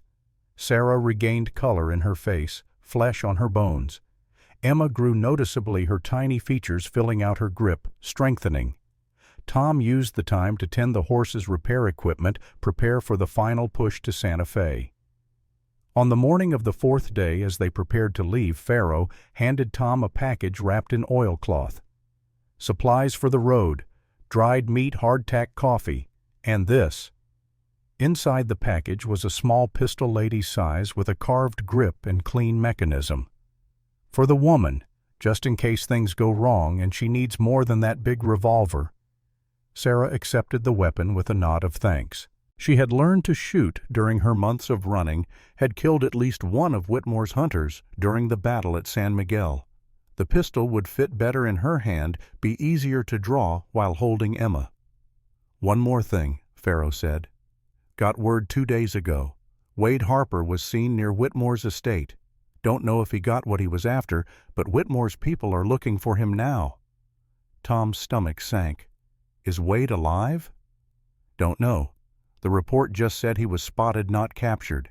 If he's half as good as his reputation, maybe he got in and out clean. Pharaoh did not sound convinced. But if he didn't, if Whitmore has him, you need to move fast. Whitmore will torture him for information about you and the woman. They rode hard after leaving the way station, pushing the horses to their limits without breaking them. The terrain was less treacherous now, the mountains giving way to high desert plateau. Santa Fe was close, perhaps 5 days if they maintained this pace. Close enough to taste hope. Close enough to start believing they might actually survive this. The attack came on a bright afternoon under a sun that made the desert shimmer like water. 6 riders appeared from a draw. Tom should have checked more carefully, their approach masked by terrain and his own exhaustion. They wore no uniforms, carried no badges, but their weapons were professional grade and their tactics spoke of military training. Tom saw them, shouted a warning, but it was already too late. The riders had positioned themselves perfectly, cutting off retreat, forcing Tom and Sarah into a narrow canyon with no escape. Brennan. The leader was a tall man with pale eyes and a voice like breaking glass. You know why we're here. Give us the woman and the ledger and we'll let you live. Tom's rifle was already in his hands. That's the same lie every hunter has told me. Getting repetitive. Then let me be more honest. Give us what we want or we'll take it from your corpse, and the woman will wish she'd died quick like you. Sarah had dismounted, was sheltering Emma behind a boulder, her new pistol drawn. Tom, there's too many. I know. Tom's mind raced, calculating odds angles, desperate strategies. 6 trained fighters against 1 exhausted former marshal and a woman 2 weeks out from childbirth. The math was brutal and honest. The pale-eyed leader raised his hand, about to signal his men to attack, when the gunshot echoed across the canyon. Not from Tom's rifle, not from Sarah's pistol, from above. One of the hunters toppled from his saddle, blood blooming from a chest wound. The others scattered, seeking cover, trying to identify the shooter. From the canyon rim, a familiar voice called down. Any of you boys want to live, you'll ride out now. Count of 3. Wade Harper stood silhouetted against the sky, rifle smoking in his hands, but he was not alone. Beside him stood Judge Harold Garrett himself, flanked by 6 United States Marshals, all armed and aimed at the hunters below. The pale-eyed leader looked up, saw the impossible odds, and made the smart choice. He and his remaining men mounted and rode hard away from the canyon, leaving their dead companion behind. Tom stared up at Wade, unable to process what he was seeing. Wade was supposed to be at Whitmore's estate, probably dead or captured. Instead, he was here alive with the one man Tom had been desperately trying to reach. Wade and Garrett descended into the canyon by a switchback trail Tom had not noticed in his panic. As they approached, Tom could see Wade was wounded, a crude bandage wrapped around his left arm, blood seeping through despite the binding. "You look surprised," Wade said, grinning despite obvious pain. "Thought you'd be happy to see me." "Thought you'd be dead." "Was close. Whitmore caught me in his office right after I cracked the safe. 5 guards between me and freedom." Wade's grin faded. "Lost a lot of blood getting out, but I had the ledger, and I knew where to find help." Judge Garrett stepped forward. He was a distinguished man in his late 60s, silver-haired and clear-eyed, wearing travel-stained clothes that suggested he had been riding hard. "Mr. Harper arrived at my home 3 days ago, barely conscious, carrying evidence I've been trying to obtain for 5 years. Evidence against Silas Whitmore." He looked at Sarah, at Emma sleeping peacefully in her mother's arms despite the gunfire. "You must be Sarah Rivers, and this is Daniel Whitmore's daughter." Sarah held Emma protectively. "She's Emma Rivers, not Whitmore. She'll never carry that name." Garrett's expression softened. "I knew Daniel. He was a good man trying to escape his father's shadow. I'm sorry he didn't live to see his daughter." "Are you here to take us into custody?" Tom asked, hand still near his gun. "I'm here to escort you safely to Santa Fe, to hear your testimony, examine the evidence, and finally bring charges against a man who's corrupted this territory for 20 years. Garrett gestured to the marshals. "These men answer to federal authority, not territorial. Whitmore can't buy them, can't threaten them, can't make them disappear." Wade handed Tom a leather satchel heavy with paper. "The second ledger. Financial records, bank statements, land deeds. Everything Whitmore thought he'd destroyed or hidden well enough that no one would find." Tom opened the satchel, saw page after page of damning evidence. Payments to judges, transfers to hired killers, deeds for Apache land obtained through fraud and murder. Combined with the ledger Sarah carried and Marcus Cole's testimony, this was enough to bury Whitmore and half his network. "How did you know where to find us?" Sarah asked. "I didn't," Garrett admitted. "Wade told me you were traveling the Spanish Trail, but that covers a lot of ground. We've been riding hard, hoping to intercept you before Whitmore's hunters did. Looks like we arrived just in time." With the federal marshals providing protection, the journey to Santa Fe became almost anticlimactic. They rode openly now, no longer hiding or taking back trails. Word spread quickly that Judge Garrett himself was escorting witnesses against Whitmore, and men who might have attacked for bounty money chose discretion instead. They reached Santa Fe on a cool autumn morning, the city spread before them like a promise finally kept. Adobe buildings glowed golden in the sunrise, church bells calling the faithful to prayer, merchants opening shops for another day of commerce. It looked like any other frontier city, but to Tom it represented something more. The possibility that truth might matter, that justice might be more than just a word corrupt men used to justify their crimes. Garrett took them directly to the federal courthouse, a solid building of stone and wood that had stood for 50 years. Inside, away from curious eyes and potential assassins, Sarah finally told her full story. She spoke for 3 hours, detailing everything: her father's careful documentation of Whitmore's crimes, the massacre of her mother's village, Daniel Whitmore's murder when he threatened to expose his father, the months of running the birth of Emma, the battle at San Miguel. Garrett listened without interruption, his face growing harder with each revelation. The marshals took notes, recording every detail for the formal investigation. When Sarah finished, Garrett opened both ledgers, examining the evidence with the careful attention of a man who understood its value. "This is extraordinary work. Your father must have been meticulous, patient, brave beyond measure. He believed in justice, believed that documenting truth was the first step toward achieving it." Sarah's voice wavered. "He died for that belief. So did my husband. So did Marcus Cole and 4 Apache warriors and men whose names I'll never know. Their deaths will not be in vain." Garrett closed the ledgers, looked directly at Sarah. "Based on this evidence and your testimony, I'm issuing warrants for Silas Whitmore's arrest.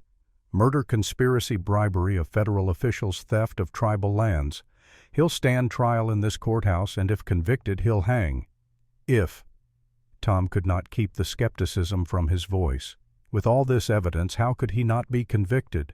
Because Whitmore still has resources. Money for expensive lawyers, favors owed by powerful men, public reputation as a respected judge. Garrett's expression was grim. We have the truth. But truth alone doesn't always win in a courtroom. We need to be prepared for him to fight back. The fight came sooner than expected.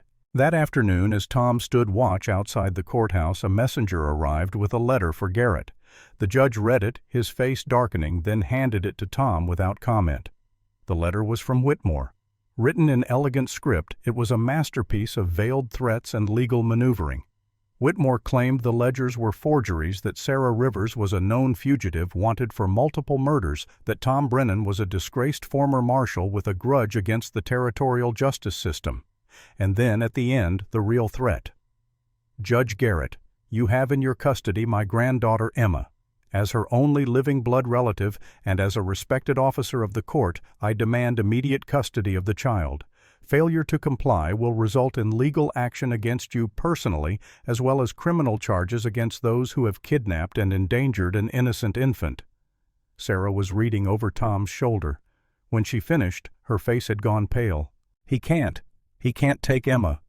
He can try, Garrett said. And with the right lawyer, the right judge, he might succeed. Blood relation carries weight in custody cases, and Whitmore is still officially a respected territorial judge.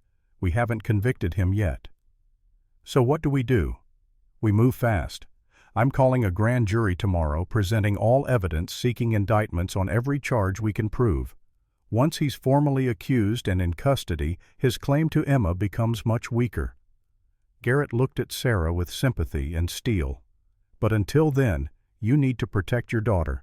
Keep her close trust, no one outside this courthouse.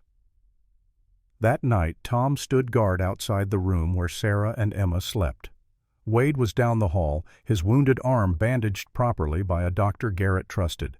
The federal marshals rotated watches, but Tom could not sleep, could not stop thinking about Whitmore's letter. The man was cornered, desperate, facing death if the evidence held up in court. Desperate men did desperate things. And Whitmore had spent 20 years building a network of violence and corruption that would not dissolve just because a judge issued warrants. The attack came at midnight. Not a frontal assault, but something more insidious. A fire started in the courthouse basement, smoke filtering up through floorboards, filling halls with choking darkness. The fire bell clanged, alarm people shouting confused voices in the night. Tom grabbed Sarah and Emma, wrapped them both in a wet blanket, and led them through smoke toward the nearest exit. But the exit was blocked, flames already climbing the walls, heat intense enough to drive them back. Wade appeared through the smoke, his face grim. Backstairs, this way. They followed him, coughing eyes streaming, Emma wailing in terror. The back stairs were clear, leading down to a courtyard where marshals were organizing bucket brigades to fight the flames. Garrett stood in the courtyard directing efforts, his face soot-stained but determined. When he saw Tom and Sarah emerge, relief flooded his features. Thank God, I thought you might be trapped. The ledgers, Sarah gasped. Where are the ledgers? Garrett's face told the answer before his words did. In my office, in the safe, which is now surrounded by flames. The courthouse burned through the night, despite every effort to save it. By dawn, the building was a smoking ruin, walls collapsed, roof gone, 50 years of records reduced to ash and memory. And with it, the first ledger, William Rivers's original documentation. The evidence Sarah had carried across the desert, destroyed by fire, that investigators would later rule accidental. But Wade's second ledger, the financial records he had stolen from Whitmore's estate, remained safe. Tom had kept it separate, hidden in the marshal's office, not in the courthouse. One ledger lost, one ledger surviving. He did this, Sarah said, her voice flat with shock and rage. Whitmore burned it, destroyed his own crimes. We can't prove it. Garrett's voice carried the exhaustion of a man watching justice slip through his fingers. The investigation will be conducted by territorial authorities, who answer to Whitmore. They'll rule it accidental, and there's nothing I can do. Wade limped over his wounded arm hanging useless. So that's it. He wins after everything, all the deaths, all the fighting. Whitmore just walks away. Unless we find something else, some other evidence, some witness he can't intimidate or kill. Garrett looked at Sarah. Your testimony is still valuable. If you're willing to testify in open court under oath, it might be enough to at least damage his reputation, make him vulnerable to future prosecution. And Emma. Sarah clutched her daughter, who had finally stopped crying and fallen into exhausted sleep. What happens when Whitmore demands custody? When he uses the law you're supposed to uphold to steal my child? Garrett had no answer. Tom walked away from the ruins, his mind working through possibilities, through desperate strategies that might salvage something from this disaster. Wade followed, understanding that Tom needed to think, to process, to find some angle everyone else had missed. There has to be something, Tom said more to himself than Wade. Some piece of evidence Whitmore doesn't know about, some witness he can't reach. Like who? Everyone who knew about the massacre is dead or too scared to talk. Marcus Cole is dead. Big Crow and his warriors are back on Apache lands, and their testimony won't carry weight in a white man's court. Wade kicked at a piece of charred timber. We're out of options, Tom. But Tom's mind had snagged on something. A detail from Marcus Cole's final moments, words spoken with dying breath. Marcus had said Emma deserved better than what Billy Hayes got. Had spoken about Billy like the boy's death still mattered, still carried weight. Billy Hayes, 16 years old, killed by Tom Brennan in a shooting ruled justified by Judge Norton whose name appeared in the ledger, who had taken bribes from Whitmore. The ledgers were gone, but Tom remembered what he had read, remembered the entry about Billy Hayes. $500 paid to Norton to ensure no further investigation. That entry had mentioned a witness, someone who saw the bank robbery, saw Billy being coerced, saw evidence that could have exonerated the boy, or at least raised questions about the shooting. A witness Norton had paid to remain silent. Tom turned to Wade. The bank robbery 6 years ago, the one where Billy Hayes died. Do you remember the details? Not much. I'd already resigned by then, was drinking myself stupid in Kansas. There was a witness, a clerk at the bank who saw the whole thing. Norton paid him off to change his testimony to say Billy was an active participant instead of a hostage being forced to cooperate. Wade's eyes widened. If we can find that clerk, get him to recant his testimony, it proves Norton was corrupt. And if Norton was corrupt about Billy Hayes, it raises questions about every case he presided over, including your brother's trial. More than that, it proves Whitmore's network of corruption existed, that judges were being bought. It's not as good as the ledger, but it's physical evidence of systemic rot. Tom felt hope stirring, fragile but real. Where would we find a bank clerk 6 years later? If he's smart, far away from Whitmore's reach, if he's not probably dead. Wade thought about it. But Marcus Cole mentioned Billy Hayes, mentioned the case specifically. Maybe Marcus knew about the witness, knew where to find him. Marcus is dead. But his belongings aren't. When he died at San Miguel, we took his saddlebags, his personal effects. They're stored with the horses. Wade was already moving toward the stables. If Marcus was investigating Billy's death, trying to prove the shooting was unjust, he might have kept notes, addresses, information about witnesses. They found Marcus's saddlebags where they had been left, covered in dust but intact. Inside were the usual items: ammunition, jerky, a spare shirt. But beneath those, wrapped in oilcloth, was a small journal. Tom opened it carefully. The pages were filled with Marcus's rough handwriting notes and observations collected over 3 years of working for Whitmore. Most of it was useless now, records of hunts and captures that no longer mattered. But near the end, dated 2 months ago, was an entry that made Tom's hands shake. Found Samuel Brennan case files. Norton paid witness to lie. Witness name, Robert Chen, bank clerk. Currently living in Denver under assumed name, Thomas Wright. Works as bookkeeper for mining company. If I can get him to testify, can reopen Brennan case, prove Norton corrupt. Denver. 3 weeks ride north.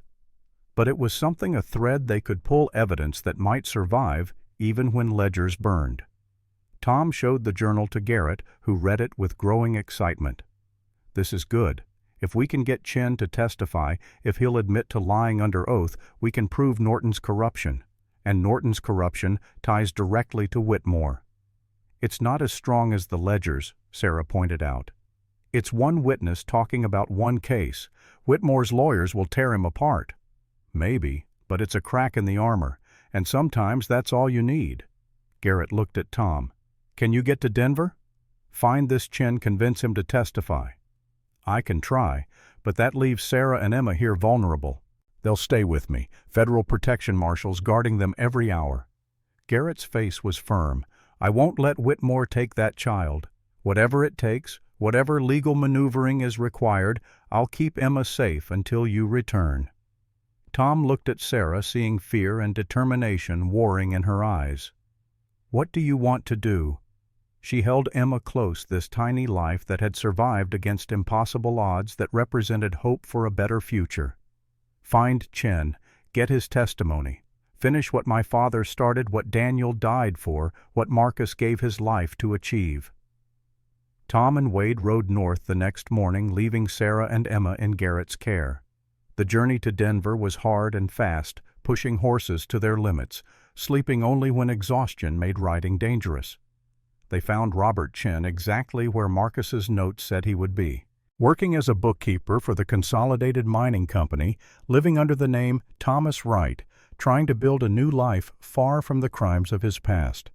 Chen was a small man in his early 40s, Chinese-American, in a territory where his ancestry made him perpetually foreign, regardless of how long his family had lived there. When Tom and Wade appeared at his boarding house, he knew immediately why they had come.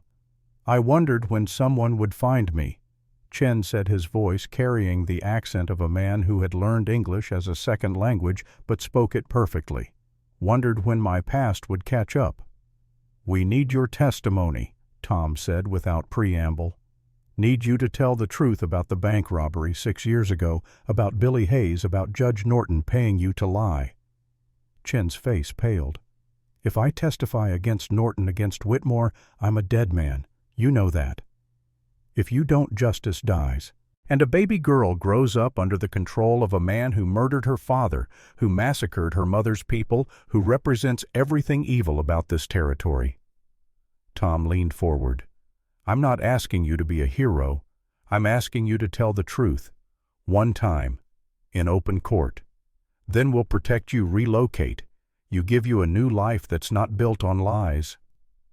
Chen looked at them both, seeing two weathered men who had given up everything for principles that might not even matter. "You really believe it will make a difference, that my testimony will bring down Silas Whitmore?" "I believe it's a start, and sometimes starting is all you can do." Tom's voice softened. "I killed Billy Hayes. Shot him because I believed I was doing right, because I trusted a system that was rotten. Your testimony can't bring Billy back, but it can prove his death mattered, that the system that killed him can be held accountable." Chen was silent for a long time. Then he stood, moved to a small desk, and pulled out a ledger of his own. "I kept records," Chen said, moving to a small locked box beneath his bed. "Not as detailed as your ledgers, but enough. Every time Norton paid me, I wrote it down.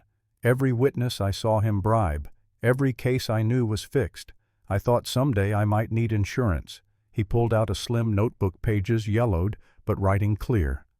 He handed the ledger to Tom. Inside were details of dozens of cases, names of witnesses who had been paid or threatened, judges who had ruled according to bribes rather than evidence. It was not as comprehensive as William Rivers's original ledger, but it was enough. More than enough. "I'll testify," Chen said, "for Billy Hayes, for all the people Whitmore has destroyed, and for myself, so I can finally stop running from what I allowed myself to become." They returned to Santa Fe with Chen and his ledger arriving to find the city in turmoil. During their absence, Whitmore had made his move. He had filed legal motions demanding custody of Emma, had brought witnesses who testified to Sarah's unfitness as a mother, had used every legal trick and political connection to force Garrett's hand. The custody hearing was scheduled for the next day. Garrett had fought to delay it, but territorial judges outranked federal authority in family matters, and those territorial judges answered to Whitmore. "We're going to lose," Sarah said when Tom arrived at the courthouse where she and Emma had been sheltered. "The judge hearing the case is Mitchell Harrison. He's been on Whitmore's payroll for years. There's no way he rules in my favor." "Then we change the game." Tom showed her Chen's ledger, explained what they had found. "Harrison is in here. 3 cases where he took bribes to rule in Whitmore's favor. If we expose him before the hearing, force him to recuse himself, we get a different judge. And if the replacement is also corrupt, then we expose him too.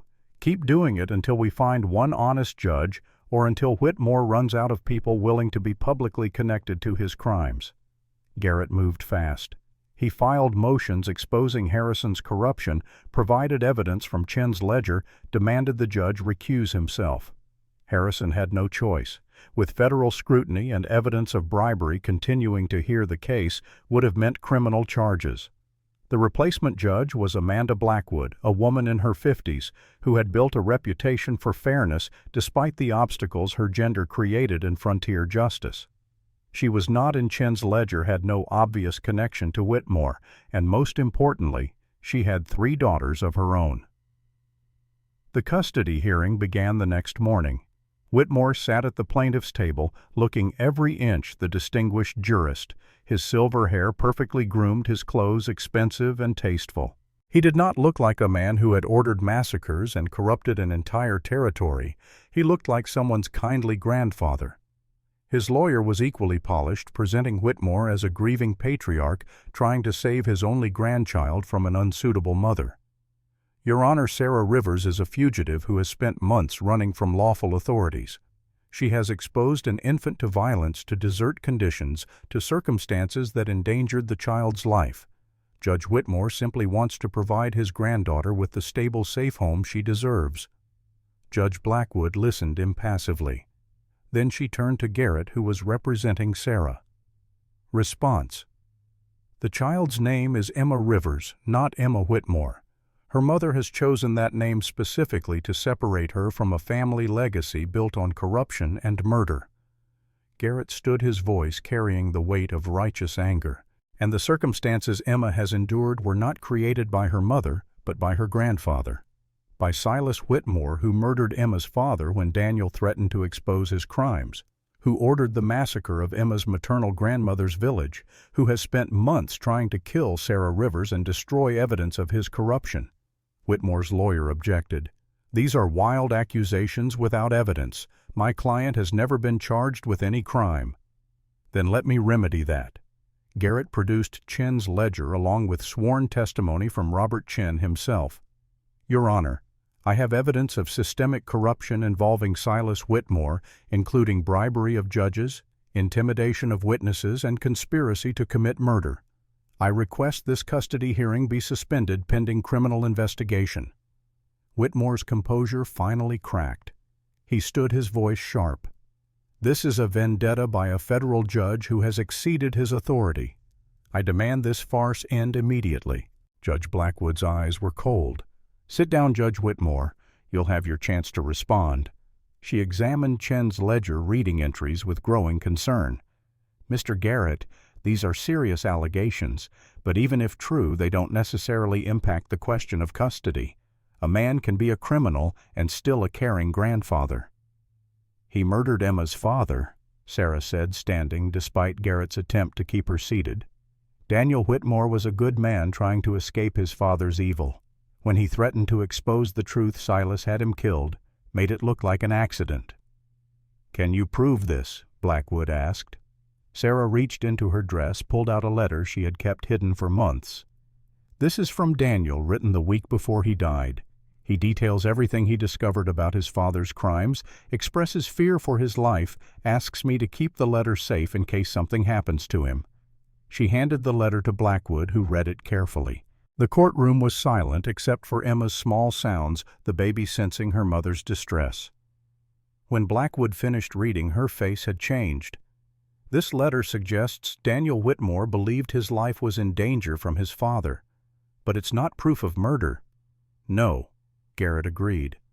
But combined with everything else, with Chen's testimony about corruption, with the pattern of violence and intimidation, it establishes a clear picture. Silas Whitmore is not a safe guardian for any child, least of all the daughter of a man he killed. Whitmore could contain himself no longer. "You have no proof I killed Daniel. No witnesses, no evidence, nothing but the ravings of a bitter woman and a disgraced federal judge who has always resented my success. What about the Apache massacre?" Tom spoke from where he stood at the back of the courtroom. "Do you have an explanation for the 47 people who died in 1882 so you could steal land for a silver mine?" Whitmore turned to face Tom, and for just a moment his mask slipped. Tom saw pure hatred, cold and calculating. "That massacre was investigated and ruled tribal warfare, ancient history that has nothing to do with my granddaughter's custody." "It has everything to do with it." Tom walked forward holding Marcus Cole's letter, the testimony the dying bounty hunter had written. "This is sworn testimony from Marcus Cole, written before his death and notarized by a federal marshal. He worked for you for 3 years and documented everything. He details the massacre, your orders, the cover-up. He names the men who carried out your commands. Marcus Cole was a known criminal who died in a shootout. His word is worthless. Is Robert Chen's word worthless?" Tom gestured to where Chen sat, the former bank clerk, looking small but determined. "Is the word of every witness you paid to lie, every judge you bribed, every lawman you corrupted? How many people have to testify before it stops being coincidence and starts being truth?" Blackwood raised her hand for silence. "Gentlemen, this hearing is about custody of a minor child, not a criminal trial. However," she looked directly at Whitmore, "the evidence presented raises serious questions about Judge Whitmore's character and fitness as a guardian." She paused, considering carefully. "I'm ruling that custody remains with Sarah Rivers. However, I'm also ordering a full criminal investigation into the allegations against Silas Whitmore. If those allegations are substantiated further, legal action will follow." Whitmore stood, his face flushed with rage. "This is an outrage. I'll appeal to the Territorial Supreme Court. I'll take this to every authority until I get my granddaughter back." "You do that," Blackwood said calmly. "But until you do, Emma stays with her mother." "This hearing is adjourned." The courtroom erupted. Whitmore's lawyers surrounded him, already planning appeals and counter-motions.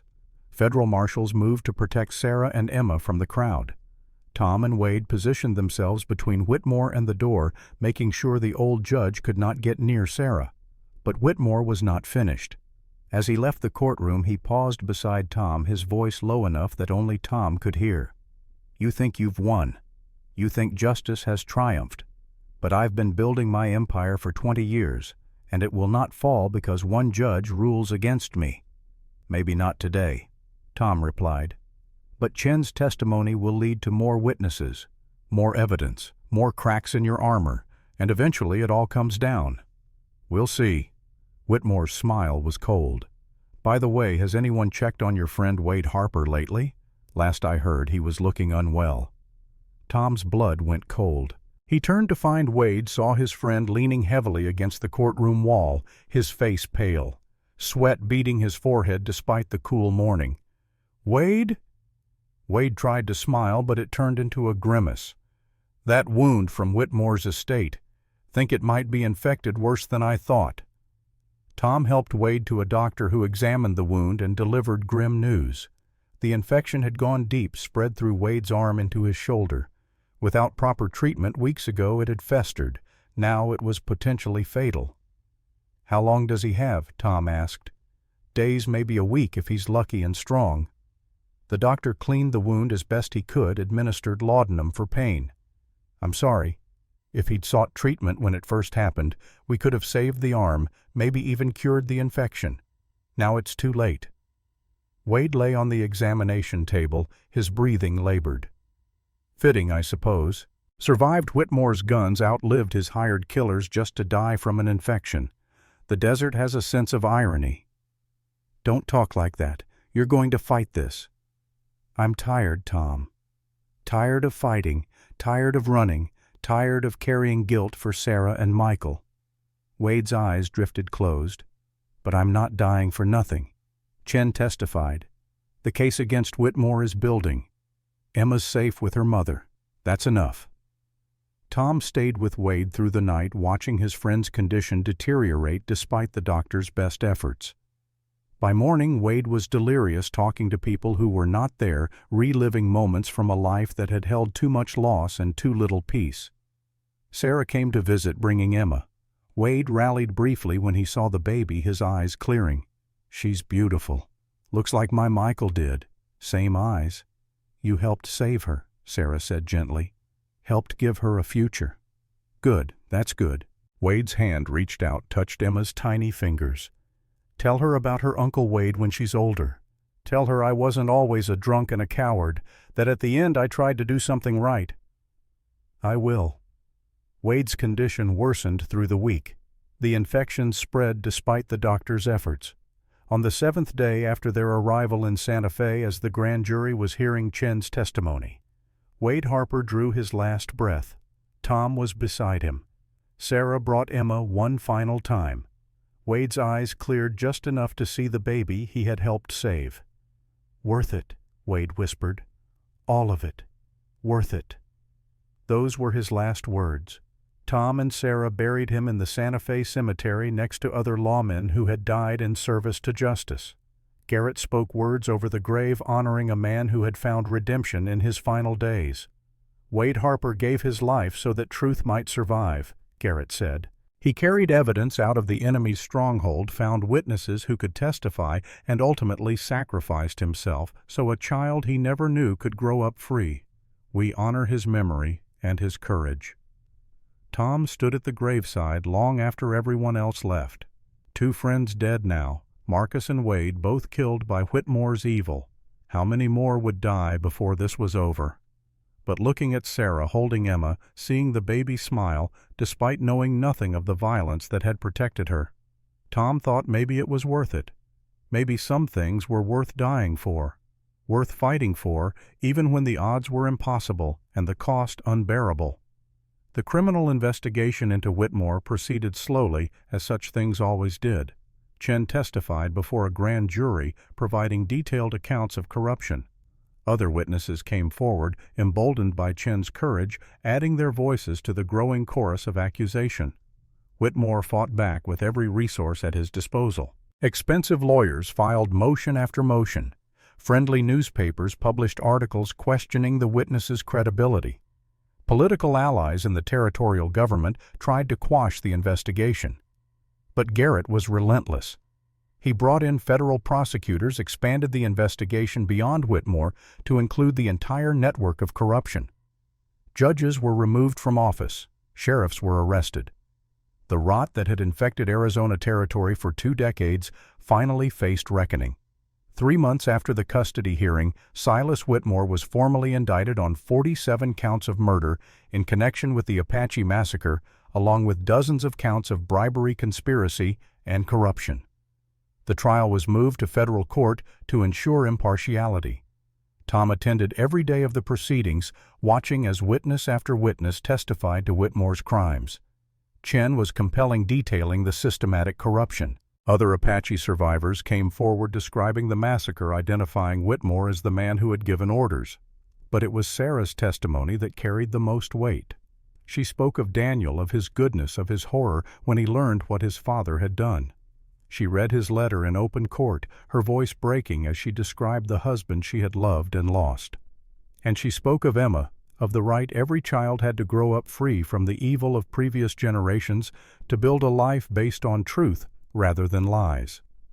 The trial lasted 6 weeks. The jury deliberated for 2 days. The verdict, when it came, was unanimous on all 47 murder counts and guilty on most of the corruption charges. Judge Garrett presided over sentencing. Silas Whitmore, you have been found guilty of crimes that stain the honor of this territory and violate every principle of justice and decency. You used your position as a judge to corrupt the very system you were sworn to uphold. You ordered the massacre of innocent people for profit. You destroyed families, ended lives, and spread evil wherever your influence reached. Whitmore stood silent, his face showing no emotion. For the crime of murder, I sentence you to death by hanging. sentenced to be carried out 30 days from today." Garrett's voice was iron. "May God have mercy on your soul, because this court has none to offer." Whitmore was led away in chains. Sarah watched him go, Emma sleeping peacefully in her arms. Justice finally, after so much blood and loss. But the story did not end with Whitmore's conviction. The network he had built survived him, requiring years of investigation to fully dismantle. Corrupt officials were removed. Stolen land was returned to Apache tribes. Wrongful convictions were overturned. Samuel Brennan's case was reopened based on Chen's testimony. Judge Norton's corruption was exposed, his rulings invalidated.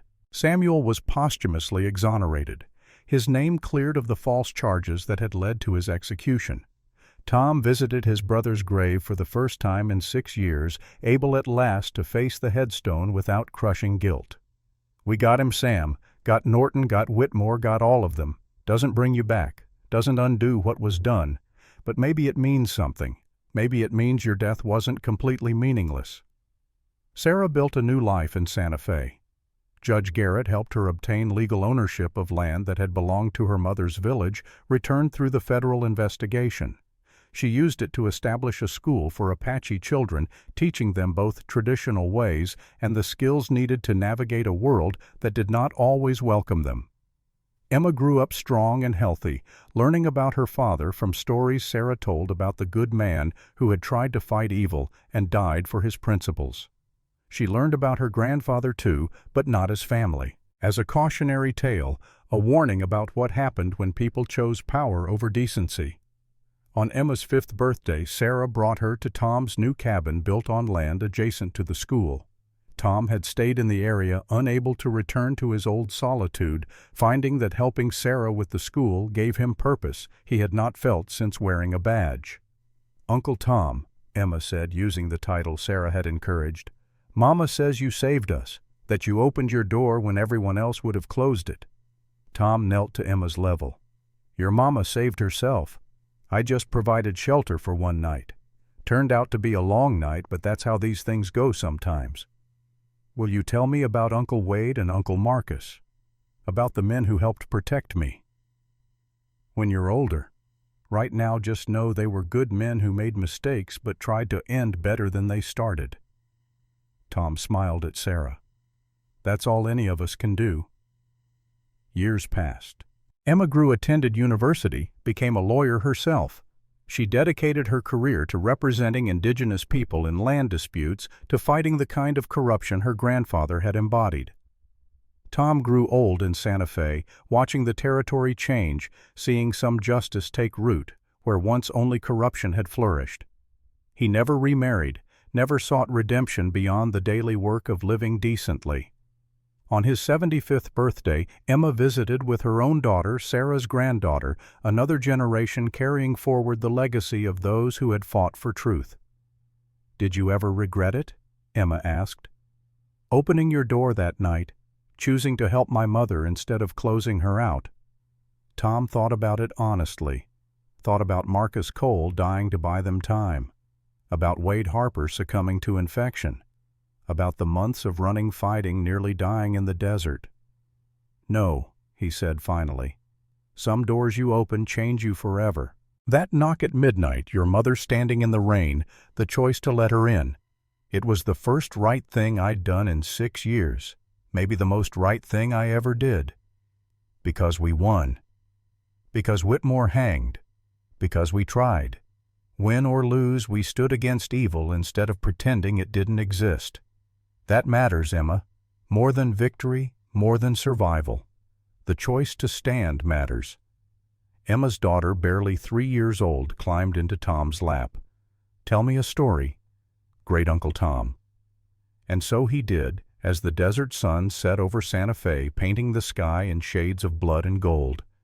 He told her about a stormy night, a desperate knock, and the decision that changed everything. Some stories ended in triumph. Some ended in tragedy. This one ended somewhere in between, in that complicated space where truth costs everything but still proves worth the price. The storm had passed long ago. But its memory remained a reminder that sometimes the right choice is simply opening your door to a stranger in the rain, consequences be damned. And in that choice, in that moment of grace extended without thought of cost, lay the possibility that the world might become something better than what it had been.